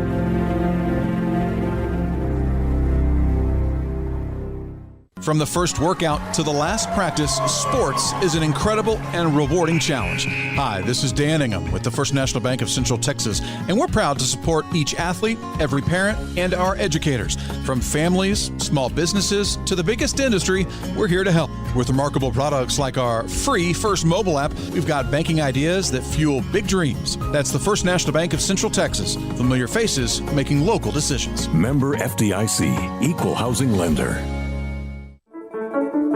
One size fits all. That may be all right for an adjustable belt or cheap sunglasses, but when it comes to your financial needs, no one wants a one-size-fits-all strategy. Cam Heathcott, your Edward Jones financial advisor, knows that his most important goals are yours. That's why he takes the time to understand your needs, knowing you. That's how Edward Jones makes sense of investing. Cam Heathcott, covering Conroe and Houston, 936-756-7717 or cam.heathcott@edwardjones.com. Edward Jones, member SIPC. It's time to fire up the grill, heat up the oven, or get that deep fryer going to enjoy the top quality products at Waco Custom Marketplace. Order 30-pound sacks of live crawfish by 6 on Wednesday. Pick up on Friday afternoon after 2 or Saturday. Enjoy the weekend. 30-pound sacks of live crawfish available right now for $4.25 a pound. Find all the crawfish boil ingredients you need, including red beef potatoes, sausage, corn cobettes, and Louisiana boil seasoning. Make your order for live crawfish by Wednesday at 6. Pick up on Friday after 2 or all day Saturday, and enjoy the weekend. Waco Custom Marketplace, your home for fresh baked kolache, cinnamon rolls every day. Butcher shop to cut your steaks the way you want. Fresh seafood, summer sausage, boudin, house cured and smoked bacon, spices, seasonings, soup mixes, and more, and weekly gift boxes for any occasion. Waco Custom Marketplace, 425 Lake Air Drive in Waco, or WacoCustomMarketplace.com. Welcome back to Up Tempo on SicEm365 Radio. Why are you the way that you are? Honestly, every time I try to do something fun or exciting, you make it not that way. I hate so much about the things that you choose to be. Now back to the Bears Den with Drake Toll and J.D. Pickell for the Blonde Boys Power Hour. Welcome back into the Petty Clinic Low T Bears Den. No J.D. Pickell for the Blonde Boys Power Hour now. He stepped out to walk his dog at the dog park, but Drake Toll still here with you. Armstrong Sims and Jack McKenzie in studio today at 101 Elm, talking Baylor Women's basketball has a talk of the day. Kim Mulkey, along with acrobatics and tumbling in the national championship match tonight, meet tonight, and Baylor baseball on the road with a chance to make a statement this weekend at number 5 Texas Tech. Joining the show now, the man who broke the internet this week, Jeff Haxton. Jeff, thanks for coming on with us. Hey, man, I appreciate you having me on. This has been an interesting time, and it continues to be. And good to be a part of this. You start with Michael Scott, man. You're already all right with me. That's it's one of my favorite intros we've got plugged up in there, and we like to add a little flavor here and there when we can on the show. Jeff, speaking of flavor, I mean, you had enough of that with just walk me through the English on the baseball as it came right back to you in the booth. I mean, you didn't even flinch when you made the viral play of the week this past week. Hey, I got 95% lucky on this, Drake. It's sleepy time, right? It's 8th inning. It's 38 degrees. We're up 7-0, and all we want to do is get back to the hotel. And I mean, this thing's over with. It's long been decided, and I'm leaning up against that thing, trying to stay awake and keep it entertaining. And then all of a sudden, this absolute rocket is coming my way, and it did have backs, of course it's going to have backspin off the bat, but I was just shocked at how fast it was coming my way. It was about a second from ding to where it crushed my hand. And I've told several people that I really didn't see, because I couldn't hardly see it because it was down below me and then got up high, and then I extended my hand out. So really you can't see it. You just put your hand where you think it might be, and whack. Got lucky and caught it. Wow. You were so stoic in the moment, too. Just the reaction, the lack thereof, even. I mean, looking back into the video, is it surreal a little bit? It's 100% that. When you wake up this morning and people are like, hey, Michael Strahan was just giving you props on Good Morning America. I'm like, what? I mean, it's got like 1.8 million views. Back in the days of my Oral Roberts University days, we had a couple things happen between me and another guy that worked in the athletic department. I had one deal that I think had like 45,000 views on YouTube. He had one that had like 75, and he would always give me grief. And we would always think that those were huge numbers. It's like, man, it's going to be tough to top 75,000. And I watched that video go from 20,000 to 100,000 in a 20-minute span. It's just crazy that you can keep track of stuff like that. And it's crazy that it could be around for 5 days, Drake. It had already been around for 5 days when people really started watching it. So it's all surreal. And when I paused, I wasn't framing anything. I was shocked that I caught it. I just wanted to just hold it there, because I knew that I'd done something that was damn near impossible to do. Wow. Along with it, that was kind of where my next question was going to go, double-edged question. It was 5 days. I remember seeing it pretty quickly because I follow along with a lot of Tech baseball stuff and Big 12 baseball. So I was like, man, that's really neat. But then it went from like, oh yeah, it's neat, and like a lot of folks are watching it, to the world is seeing this catch. Did you know, A, in the moment that this, like, oh man, I just did that, and if we got the camera shot, it's going viral? Did you know that? And B, what are some of the best messages that you got out of this? It was definitely in my mind that if there was some way we could capture the catch itself, that it's going to go nuts. This thing will go viral. And then we heard just the smack on the radio call. We played that back in the post game, because just the sound of it hitting me was so pronounced that we knew that would look so cool on a video. And it did. We had to go back and find it, but the folks at Learfield IMG College found it. So I knew it would go viral if we could just get that, and we did. And I just saw right before we started talking that the BBC had it. It said multitasking at work, no problem. So it's gone across the pond now. Just nuts. Wow. Well, Jeff, I'm sorry to make you feel like even more of a zoo animal. I put you on now it feels like a press conference more than anything now. I do want to turn it to your everyday baseball play-by-play following Texas Tech. I mean, this is one of the best teams, not just in the conference, but in the country.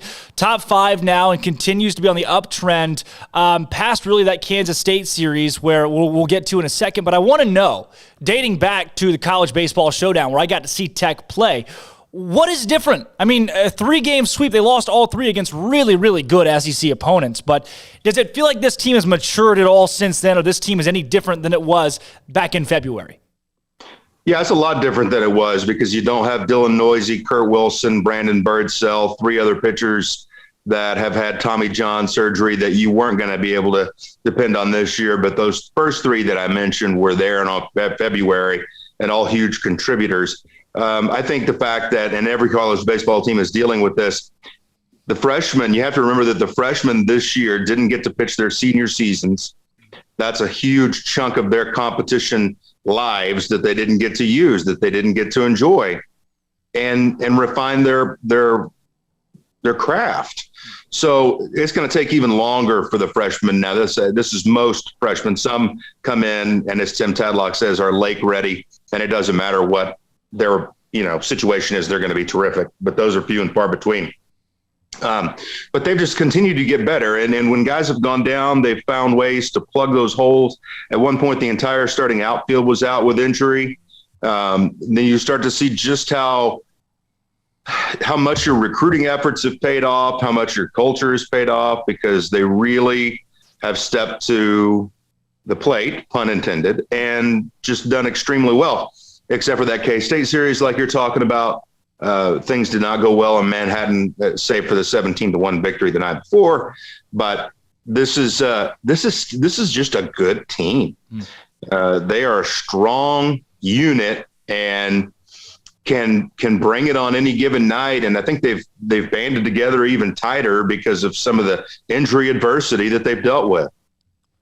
Jeff, along with that, Baylor, I'm sure, Coach Steve Rodriguez and company are looking toward that Kansas State series between Texas Tech and Kansas State as fuel as the Bears go into Lubbock this weekend. Where is the team since that Kansas State series, this Texas Tech squad? I mean, was that just a small hiccup that is part of the game of baseball, or did it feel like the shockwaves of that are still kind of there? I think that's long gone. I think it will still be felt as far as your standings go, because I don't see a top team in this league losing a series to Kansas State. You may be the only one that does it, and it may end up costing you a Big 12 championship. And now you got TCU that's just running away there. But as far as like on the field, you answered with a win over TCU in that series. That's the only conference losses the Horned Frogs have. You won a couple midweeks with Stephen F. Austin. You won the first one, lost the second one, won the third one in Morgantown, which is a tough place to play, and they've got good players. So that's what's happened since K-State on the field. We'll see if it ends up being the thing that costs the Red Raiders a championship in this league later on. Jeff, when you look across the way at Baylor, it's a Baylor program that since the Steve Smith era has been kind of volatile under Steve Rodriguez. This season is no different. You've got series wins against a couple of different programs, West Virginia being one of those that Baylor kind of hangs their hat on this year, and then a solid win against a couple of SEC teams earlier in the season. But you just really never know what kind of Baylor you're going to get. When you look across the way to the folks down here in Waco, what do you see out of this team? Well, I've always been a numbers guy, and I respect the heck out of the numbers. And it's really every sport. And basketball and baseball, I just try to dive into those. And you look at this Baylor team, and they're second in the Big 12 in batting average, I think, second or third, and then second in team ERA. And the team ERAs have really blown up across the league. The only one that's sub-3 is Texas. Then you have Baylor. Then you have Texas Tech. Baylor's, upper 3s, Red Raiders are lower 4s. So I see something right there that immediately reaches out and snatches my attention, that through 30 games ish. Yeah. I don't know the exact amount of games. You've got a team that's been consistently a team that can hit and consistently a team that can pitch. And just, I mean, you look at the recent history now, 11 of the last 13, 2 conference series. Granted, one of them was Kansas, but still it's a conference series that you took. So I look forward to seeing this Baylor team. I think they'll be a really good challenge. And let's be honest, I mean, the Red Raiders have not been able to get as many midweeks as they want or need because of weather or the state of New Mexico was closed when the schedule was made. I mean, there's been a lot of reasons why Texas Tech hasn't been able to get those midweek games. So they need to get back out on the diamond. Jeff, along with that, you know, the game of baseball changed when the baseball itself changed a few years back, and they went with the shorter laces. That changed what it seemed to me. I mean, it changed into more of a hitter's game. That was the same year Andrew Benintendi just had unbelievable hitting numbers. Most guys were popping home runs left and right. The game changed even more. I mean, it came back to a pitcher's duel in the last couple of seasons. And this year, I expected the same when you look at the arms across the Big 12. But now, like you talked about, inflated ERAs and high rates of hitting, high rates of scoring for teams across this league. The fact that it's a hitter's game, it seems like this season at least, does that favor Baylor or Texas Tech coming into the series this weekend? Texas Tech is really unique with the home ballpark. I've never seen a bunch play to what the ballpark is playing to like Texas Tech. If you have a north wind, okay, which we've had in a super regional with Oklahoma State, that means it's blowing out to right, and you'll see them stay inside the ball and hit it into the jet stream, and the wind does crazy things out here and all things that we're used to. In Lubbock, if it's going to be a big fly contest, that favors Texas Tech. Along with that, when it comes to the pitchers' duels that you expect to see this weekend, looking across the row, I mean, there was a point this season where I'm looking at Baylor's starting 3 and thinking, wow, you know, a 3.5 ERA for a Friday night guy or a 4 ERA for a Saturday guy. I mean, that's just not going to cut it, but that's really what the league has turned to, what baseball has turned to in a lot of respects this year. Pitching side of things, where do you lean looking this weekend? I mean, what are we going to see? Are any pitchers' duels in the cards? Sure. I mean, I think there could be. You're going to see Patrick Monteverde tonight. He's intriguing, and sorry about that with the thumb there, just adjusting the phone. He's a Pittsburgh kid that works really hard, and left-handed has got a terrific changeup, works off of that. They're going to see Micah Dallas. Micah's been around for a long time now. He's got the role of he's been a reliever, he's been middle, he's been starter, now he's a starter. Then you're going to have Mason Montgomery, who was the National Pitcher of the Week on Sunday. So the Red Raiders will have I think it really hinges on Texas Tech's starting pitching because there's been such a domino effect with losing Brandon Birdsell that they've got to be really good up front. And that's Captain Obvious stuff there. Because everybody's got to be that way. But sure, there could be that. I mean, we're going to have a few days, I'm sure, where the wind's going to blow. And then I'm sure we'll have one where it's fairly calm. And it'll be interesting. I mean, it's 100% seating out here. It's going to be ruckus at Ripon Park. Well, baseball is volatile, as we all know, and that's just as a sport in general. But when you think about it, if you were to simulate in your mind how this weekend's going to look, what do you expect between unranked Baylor, a team that's trying to gain more traction in the Big 12, against conference powerhouse number 5 Texas Tech? Oh, I don't know. It's really hard to forecast that, Drake, because, and I try to remind the West Virginia guys of this after we won Friday night in fairly dominant fashion. You know, you went up to Kansas State and you won 17-1. It didn't look like K-State belonged in the same universe as Texas Tech, and then we came out there the next 2 days and got popped. So it's really hard for me to forecast that. I haven't seen Baylor with my own eyes yet, so I'll have a better feeling of that coming up tonight. Jeff, along with that, you know, this Tech team is known for having really good baseball squads, especially the last few years, World Series runs. What makes this team this year World Series capable? The batting order 1 through 9, even without Dylan Noisy, has a lot of teeth to it.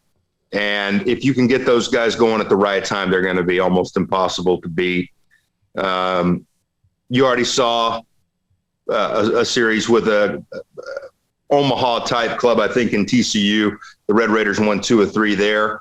So it's just top to bottom talent, and the leadership of Tim Tadlock is hard to replace. I mean, the guy's resume just speaks for itself, and what he's able to get out of teams year in, year out. And if he should do it again this year, it'll be something else, because there have been certainly a lot of our trainer Brian Simpson has been a busy man. So if he can hold this thing together, and that's another thing with this weekend, there's times where it's felt like it's teetering on the brink of breaking up because of all the toughness that has come with back injuries, rotator cuffs, broken thumbs, blah, blah, blah, that kind of deal. It's still been able to hold together. So we'll see if we can continue to do that. I love it. Jeff, thanks so much for the insight you've given us about Texas Tech baseball going into the Baylor series this weekend. I want to leave you with this last question, though, and that's with all these Texas Tech injuries. I mean, everything that's going on with this program and the guys moving in and out of the lineup left and right. After that catch you made, you got to think they put you out in the outfield at some point, right? Like, do you have any eligibility left? All my eligibility expired in the mid-90s. I am very old, and like I've said before, if we're talking basketball, I can give you one good trip down the floor. Just one, and then I'll box out and hope I get a rebound. With this one, I was able to catch it because it was right at me. You notice I didn't have to move. You have to move when you play baseball. So if I have to move, it's going to be bad news and something's going to pop. So I'll keep it to where my athletic feats feature zero movement. And that immediately disqualifies me for any kind of time on the field. But I appreciate it. Yeah, well, it's worked out so far, and who knows? Maybe this weekend's the weekend that you double it up, you do it again. I think that's the only way at this point you go more viral. No, I don't want it. We've had it. We've had enough. It's been your 15 minutes. That's crazy things do find a way to happen to me, but I'll be just fine hanging out there without being on the BBC Twitter feed. I love it. Jeff, thanks so much for coming on the show today, giving us a little bit of press conference-esque feedback over your catch last weekend, and then a preview of this weekend's series with Baylor. Great to hear from you, and thank you again. It's been a pleasure. Drake, I like your setup there. Keep up the Michael Scott and the good work. Thank you again, Jeff. That's Jeff Haxton, the voice of Texas Tech baseball. It is Tech Baylor this weekend, the number 5 team in the country, the Red Raiders, against unranked Baylor. The Bears trying to prove their worth. Right now, Kendall Rogers has them at a 3 seed, playing in the Ruston Regional in Louisiana Tech against Miami, Louisiana Tech. It'll be Baylor, Miami, Louisiana Tech, and then a random 4 seed that wins their conference out of the MEAC or whatever it may be. But Baylor's got some ground to make up. They want to be comfortably in the NCAA tournament into the postseason. I'm Drake Toll. That's Armstrong Sims, Jack McKenzie. We'll talk a little bit more baseball coming up after this break. Softball's at Iowa State. That game's at 4 p.m. And lest we forget, it's National Championship Friday. Baylor taking on Azusa Pacific tonight in acrobatics and tumbling. Don't go anywhere. I'm Drake Toll. We'll be right back. This is Up Tempo. They're still dancing, or tumbling, that is. Baylor acrobatics and tumbling team punched its ticket to another NCAA championship meet, the 5-point victory of the Oregon Ducks in the Farrell Center. Baylor totaled over 281 points for the match, second largest scoring output all season in the national semifinal. The team competes again tonight in the national final against number 1 Azusa Pacific in Waco at 7 p.m. Tickets are open to the public. Elsewhere in Baylor news, it's going to be a busy weekend again as multiple teams are in action. Starting today, the women's tennis team will meet TCU in Waco at noon in the first round of the Big 12 championships. The softball team opens a series at Iowa State at 4 p.m. The baseball team hits the road with the hopes of pulling off a monumental upset this weekend against number 5 Texas Tech. Then on Saturday, the track team competes in Baton Rouge, Louisiana at the LSU Alumni Gold Meet, while the football team tees off with its green and gold spring game at 12 p.m., followed by a SicEm365 tailgate across from the stadium following the game. Sunday sees the number 3 Baylor men's team open conference tournament play against either number 7 TCU or number 26 Oklahoma. Outside of Baylor sports, ex-Kentucky guard and likely draftee Terrence Clark died in a car crash yesterday in Southern California. Clark was 19 years old. Elsewhere, Cam Krutwig is leaving Loyola Chicago and not joining Porter Moser at Oklahoma as he plans to turn pro. And 2 Kentucky assistants have left the program for new jobs, with Joel Justice headed to be an assistant at Arizona State, and Tony Barbie will be the head coach at Central Michigan. And West Virginia has extended Neil Brown's contract 2 more years, while the NCAA has announced teams must now go for 2 starting in the second overtime, which sucks. I'm Armstrong Sims, and that's all the news that is news in college sports. This has been Armstrong's Minute on SicEm365 Radio's Up Tempo. At Baylor University, students can shine in their own way. Or should we say their own ways? Because there's no limit to the ways Baylor students make the world a brighter place. Whether they're leading a student organization or following a higher calling, getting advice from faculty, or taking part in world-class research, pursuing their dreams, or working toward their dream job, students find their place to shine at Baylor, where lights shine bright. Car has the trucks, man. They have the one for you. Crew cab, short or long bed, silver, black or blue. Texas size selection, great prices too. Richard Carr, he has the truck for you. Carr has the trucks, man. He has the truck you need. If you want the best truck, you want a GMC. Texas size selection, great prices too. Richard Carr, they have the truck for you. Let Camille Johnson Realtors guide you seamlessly through the process of buying your dream home or selling your current one. Commercial, farm and ranch, or residential, Camille Johnson Realtors can smoothly and successfully lead you through any transaction. With a team of 28 experienced agents who are excited about serving you, Camille Johnson Realtors services the entire greater Waco area. If you're in the market to buy or sell, contact Camille Johnson Realtors, 104 Midway Center in Woodway, or find them online at www.camillejohnson.com. Camille Johnson Realtors, elegant, charming, warm. Welcome home.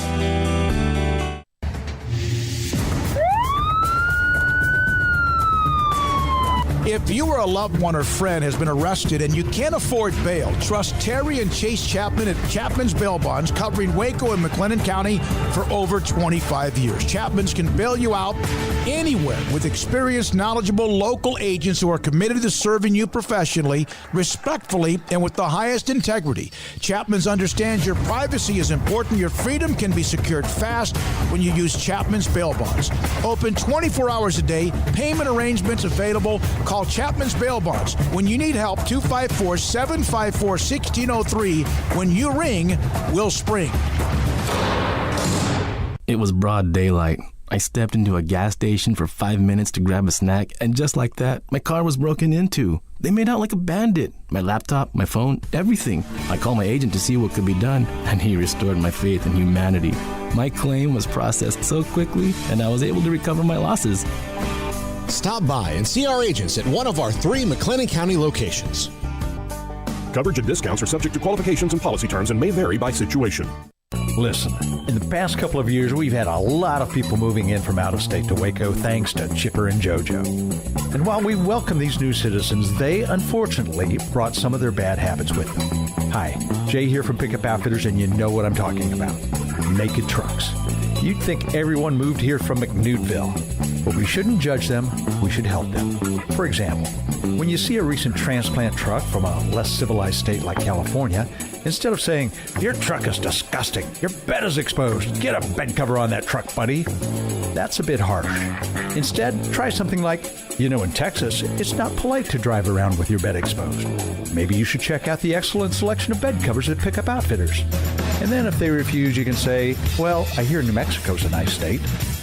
Let's help our new neighbors and let them know that truck nudity is not okay. Let them know about Pickup Outfitters of Waco and send them to our website, createacommotion.com. Welcome back to Up Tempo on SicEm365 Radio. Cynthia, Jesus died for our Cynthias. Call us on the Impact Health Labs caller line at 254-339-1122. Julia Roberts, Julia Robb. Now back to the Bears Den with Drake Toll. Welcome back into the Petty Clinic Low T Bears Den. I'm Drake Toll alongside Armstrong Sims and Jack McKenzie. Rolling out your show today. It's the 1 o'clock hour, the last half hour power hour, if you will. I'd like to remind you, SicEm365 Radio's Up Tempo, this hour of Up Tempo. And typically the first hour of Up Tempo is brought to you by Banson Business Services, owned by Baylor grad and SicEm365 premium member Jonathan Green. Banson Business Services offers a full suite of business support and financial services. Banson specializes in bookkeeping, payroll, outsourced CFO services, and consulting. They can help you with your taxes. Their business helps you run your business. Visit SicEm365.com/Banson for more information. That's BANCIN. All right. On top of all the women's basketball talk we've had today, we got a caller on the line, too. We got Philip calling back in to talk some Kim Mulkey. Before we get to that, though, I want to take a second, a quick 2 or 3 minutes here, to talk about Baylor's newest basketballer. That's right. On the men's side, they've got James Akinjo, who's coming over from Arizona. I'm looking right now at the ESPN transfer rankings and where they put everybody. Jeff Borzello's 2021-2022 transfer rankings. Akinjo coming over from Arizona. So he was with Sean Miller. When Sean Miller jumped ship at Arizona, he decided to jump ship as well. And he's going to be a Baylor Bear. We got some highlights from Akinjo and what he was able to do there as a Wildcat, as he has now committed to Baylor University. He'll be joining the team next season. Transfer rules have changed, so Akinjo can play right away.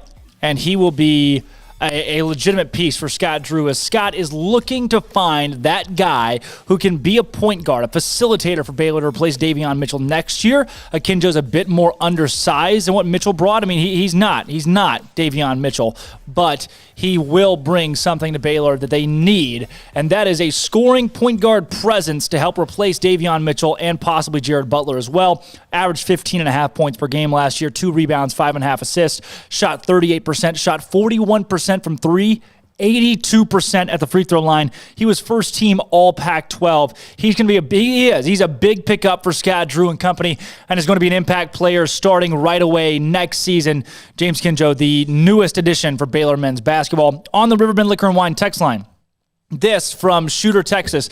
It is private. USC is a private college. I didn't know that. Armstrong, I did not know USC is a private school. So it's one of the world's leading private research universities. I'd like to apologize to Shooter, Texas, for being incorrect on that one. What's that, Armstrong? Yep, USC private school. Shooter, Texas says, on Kim Mulkey, Shooter TX, Max shouldn't negotiate to keep her. We already have Max RIO in the women's basketball program, and it's losing money. If we keep her, what are we expecting? Another natty? Is that going to suddenly generate more revenue? She stays as is or moves on, but no more money for women's basketball. I do think, having that brand of women's basketball and having women's basketball that's successful, that's something you want to negotiate to hold on to. That you want to negotiate and hold on to without a doubt moving forward the rest of her tenure and past that. I mean, why not just be successful in as many sports as possible? It's not like you have to forfeit success in football to be good at women's basketball. You might as well be good at everything you can be good at. It's great publicity for the school. She's on ESPN constantly. The team's on ESPN constantly, and they're talked about as a dynasty. I want my team, whether it be soccer, wiffle ball, hockey, I want my team to be talked about as a dynasty or one of the best in the country, so why not have Kim Mulkey and the Lady Bears in that conversation? Statman in Waco says, until Kim Mulkey makes an official statement or as a press conference, we will continue to have serious discussions and conversations on our future at Baylor. Plenty of interesting opinions and theories for now. I hope she stays at Baylor. I, too, hope Kim Mulkey stays at Baylor. And Keith says, LSU would rather have both. In conversation of would they rather have one football win or 20 women's basketball wins, they would rather have both. That's what I mentioned earlier. He said yes, they would rather have both. They're not trading Kim Mulkey for Coach Orgeron. And so you don't have to make the argument necessarily that LSU fans favor football more. That is true, but still, they would love to win at women's basketball too and be relevant in whatever sports possible that they can get their hands on and be successful at. We got Philip Shelley calling on the caller line. Philip, what's going on? Thanks for getting back in, man. What's going on, guys? Sorry I had to hang up earlier, man. I had to go into a meeting, and y'all were popping. It was hot this morning with y'all's phone calls, man. But I just kind of wanted to chime in with the Kim Mulkey stuff, man. It's just honestly, it's quite annoying that we should be celebrating the men's team winning. Coach Drew should be getting all the attention, getting a contract extension, that staff getting their bonuses, whatever, contracts. And here we are talking about Kim Mulkey and her prima donna, in my opinion, prima donna phase of why is other sports getting more attention now than I? And I get it because she was the first one at Baylor to win national championships and to bring the limelight to Waco, and I understand that. But at the end of the day, it benefits everybody, and if she wants to leave, let her leave, man. Go on. I say throw all your money at Coach Brock. Let him come out.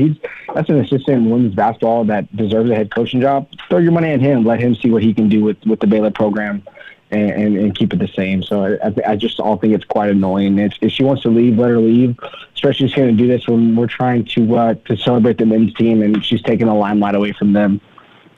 I'll say on one part of that, Philip, I don't think Brock is looking for a head coaching job in women's basketball. If he was, he could have had it wherever he wants to. So I think he's a guy that wants to stay with Kim Mulkey and be on her staff. And there are people out there that want to be assistant basketball coaches and don't want to step into the limelight of being a head coach, especially at a school like Baylor where you've got a lot of eyes on you in women's basketball, especially compared to other places.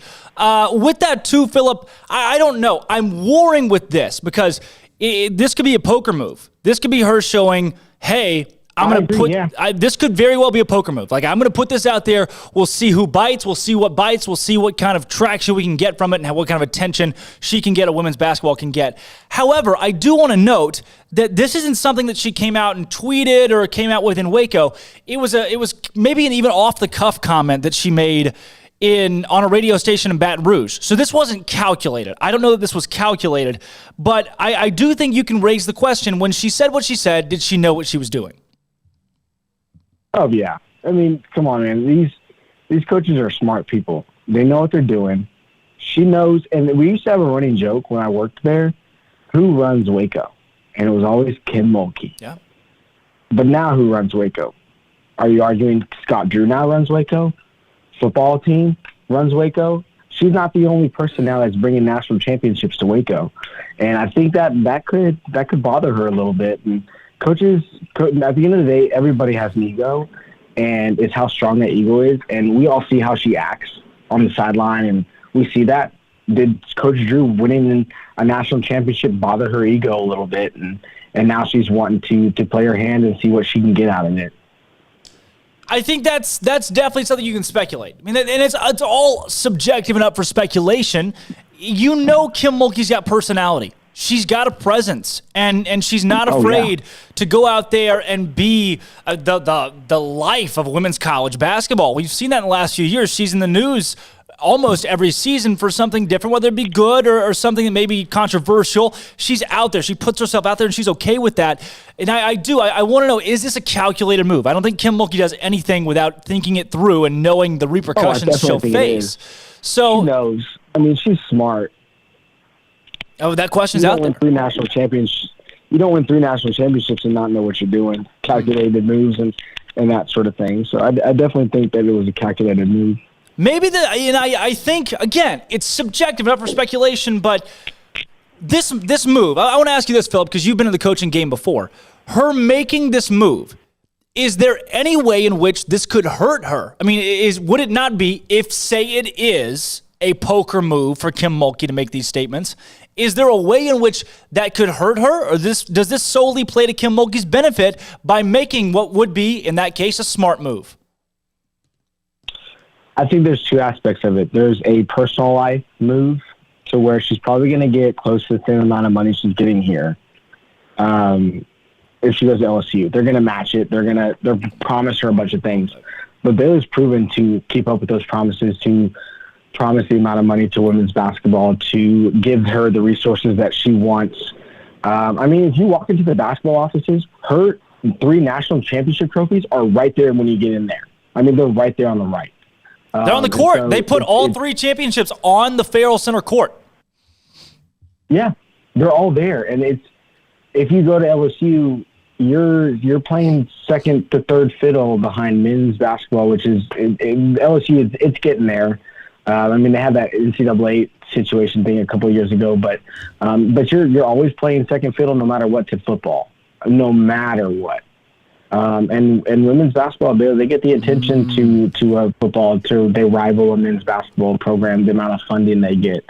I mean, it's if it all comes down to the placement of the stadium, I just think it's ridiculous. Let her go if that's what she's wanted to complain about. It's like, all right, move on. If you don't see the broader aspect of bettering the university and you just want to think about women's basketball, then it's time to move on. I really was with you. I do want to kind of rebut that last little part, counterpoint the last little part there, and saying that if I'm a head coach and have been there for 2 decades and I've won 3 national championships in any sport, and you're going to build an arena that my team's going to play in, I want to at least know about some of the plans that are going into it and have some say into where I want it. So if she was left in the dark on this, which is, again, most parts of that are speculation that could be off base, but if she was left in the dark in any way compared to somebody else, then I would understand her frustration or feeling undervalued if you don't get a say into where you're going to play.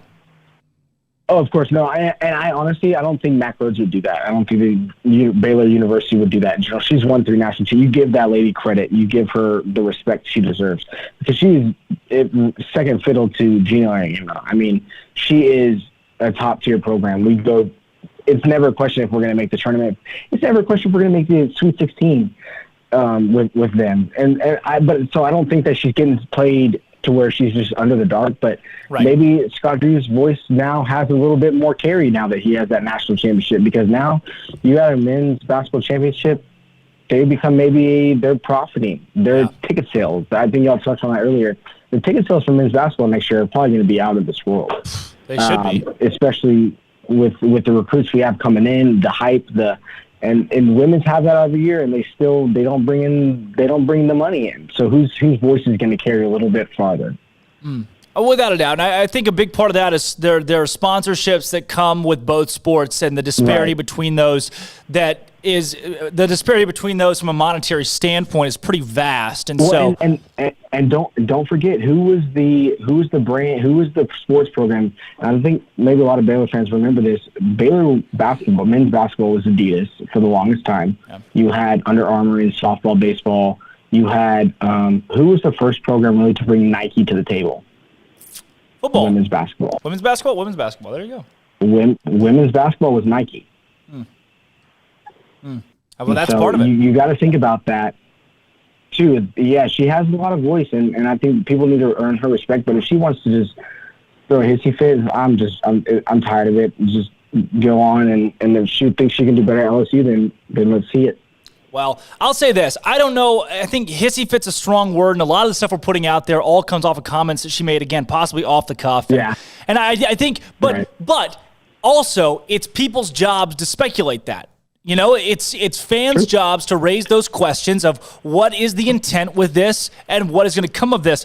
Philip, I do want to mention this, and I think you make a great point here that I didn't consider earlier in the show, and I think if I would have, it probably would have brought some cohesion amongst those in the studio with the conversation. But Kim Mulkey is a star in Waco, correct? Oh, yeah. She might run Waco. Right. Let's be honest. There is not, and I will agree. I will agree with everybody else on this desk, and I think they would agree with me in my saying this. There is not another place that Kim Mulkey could go right here, right now, and be a star in legitimate college athletics, because you're going to go to an established university, like say it is an LSU, because that's where the hypothetical's been. That's where the conversation, the noise has been. Say it is an LSU. She will not be the star. And whether she wins 10 national championships or 15, as long as football is relevant, she wouldn't be a star there. So if this is an ego thing, which I don't believe at the root of this that it's an ego thing. I do not believe it's an ego thing. But if it is, then it wouldn't make sense for her to go to LSU.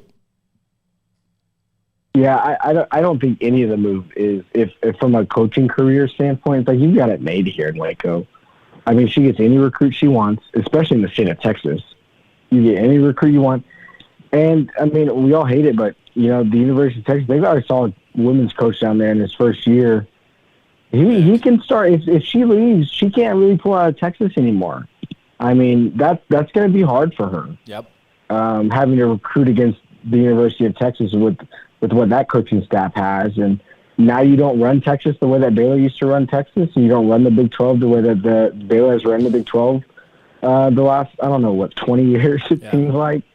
And you go to the SEC, I mean, that's for her, that's a huge recruiting, that hurts recruiting, I think, in her aspect as coaching. Well, it's certainly, that's my opinion. Yeah, it'd be a different world. I mean, and we've heard a lot of different opinions on both sides of it today. Some that I wholeheartedly agree with, others that I think are bad takes in general, and that's come from all directions. But that's our job is not necessarily to speculate, which there has been a lot of speculation, but to give input on what the possibilities are. So, Philip, thanks for joining in on that. Yeah, thank you guys, and I really hope this is all just a bunch of we're all stressing for no reason, because I'd love for Kim to stay. Hopefully so, man. I would love for her to stay as well. I just don't know where this basketball program is going to turn. When a legend leaves, especially when they leave and they're still coaching, it's tough to turn anywhere that's good. So we'll see how it plays out, but thanks again for your call. No, thank you guys. Philip, beautiful, as always. Man, gosh, it's just tough. All of it's tough because there's a lot floating around the air right now, and not really not a lot that you can tangibly grab onto and say, this is what I know for a fact. There's a lot out there that you say, this is possible, maybe this, maybe that, but so little is actually a fact that we can confirm right now. But those will come in the next few days. We'll have input. But here's what I will say this. For everybody that's listening right now, think about this point. For those of us, myself included, that are getting comfortable with Kim Mulkey staying. The last comments that we've heard Kim Mulkey make to the public were on a radio station in Baton Rouge, where it was thrown around that it's not impossible that she would one day leave Baylor. It's not impossible that she'd one day coach at LSU. That's the last that we heard. Since then, Kim Mulkey has not come out and made a public statement that says, I'm staying at Baylor. Baylor's the university that I want to coach at for the rest of my life, or Baylor's the university that I even want to coach at next year. We have not heard that yet. There are a lot of coaches in the country that would come out and say that immediately when speculation arises about them going to a different location. Even if they're just saying it, blowing hot air. But in this situation, the last public statement we heard from Kim Mulkey did not give the impression that it's her job, that she has solidified her being at Baylor next season. So that is still up in the air. It's still a legitimate conversation that should be had for those that are saying, why are we even talking about this? She's staying. Do note, anything can happen in a scenario, and it's still up in the air as to what will happen. All right, Armstrong, are you ready to have a little bit of fun to end this show? I am, yes. Celebrity birthdays. Wow. Today's show, man. Today's show. Celebrity birthdays. Let's see who's got a birthday today and how old they are. John Cena. 44. Oh my gosh. Starting Really? up hot. John Cena is 44. Incredible. Guess who else has a birthday today? I bet you can't guess. I bet you I can't. Okay. I had a math test today, so I'm going to do some math here. So it's going to be, it's William Shakespeare. William Shakespeare. How old's William Shakespeare? Oh, that's so difficult. Uh-huh. Jack says 340. Okay. 2. Nope. 3. Yep. No. 4. Yeah. Really? Rapid fire. Come on. 420. 457 today, William Shakespeare. George Lopez. George Lopez. Yeah, that one. That George Lopez. 60. You're kidding. Really? Where are you today? George Lopez is 60. Shirley Temple. How old would Shirley Temple be? She would be 107. 93. Shirley Temple would be 93 if she was still with us today. You know, she'd be watching the show, I bet, too. Tayo Cruz. 35. 36. What? Wow. You are nailing it. Roy Orbison. Yeah. 100. 85. 85. And then last but not Is he still least, alive? celebrity birthdays. No, he's dead. He's dead. He died in 88. John Oliver. John Oliver plays the British professor in Community. Also the late night show host. Oh. That he's way more famous for. I didn't know he hosts a late night show. John Oliver? All right. How old's John Oliver today? 58. 44. Oh, wow. Really? An old looking 44. Do we have music for this day in sports history? We've never had that in the history of this show. We do. When JD's on the last segment, we always play music for it. But JD's special. All right, the New York Highlanders win their second game, beating the Washington Senators 7-2 in what year? 2018. Gosh, why are you the way you are? 1903. Jeez. U.S. Major League Baseball opens a reduced 140-game schedule. 2020. 1919. You're close, though. You're getting there. New York Yankees dedicate a plaque to Jacob Ruppert. This was big. If you missed this one, this was big. 1927. 1940. Come on. You've yet to get one. Bob Kane of the Browns and Bob Feller of the Cleveland Indians each pitch a one-hitter. Two Bobs, both in the city of Cleveland, for different baseball teams, pitched a one-hitter in 1952. There is a God. There is a God. David Hooks scores his only Test cricket century. 143 versus Sri Lanka. 1983. 1983. Gordon Greenidge scores a 223 versus Australia. His last Test cricket knock at home. 1991.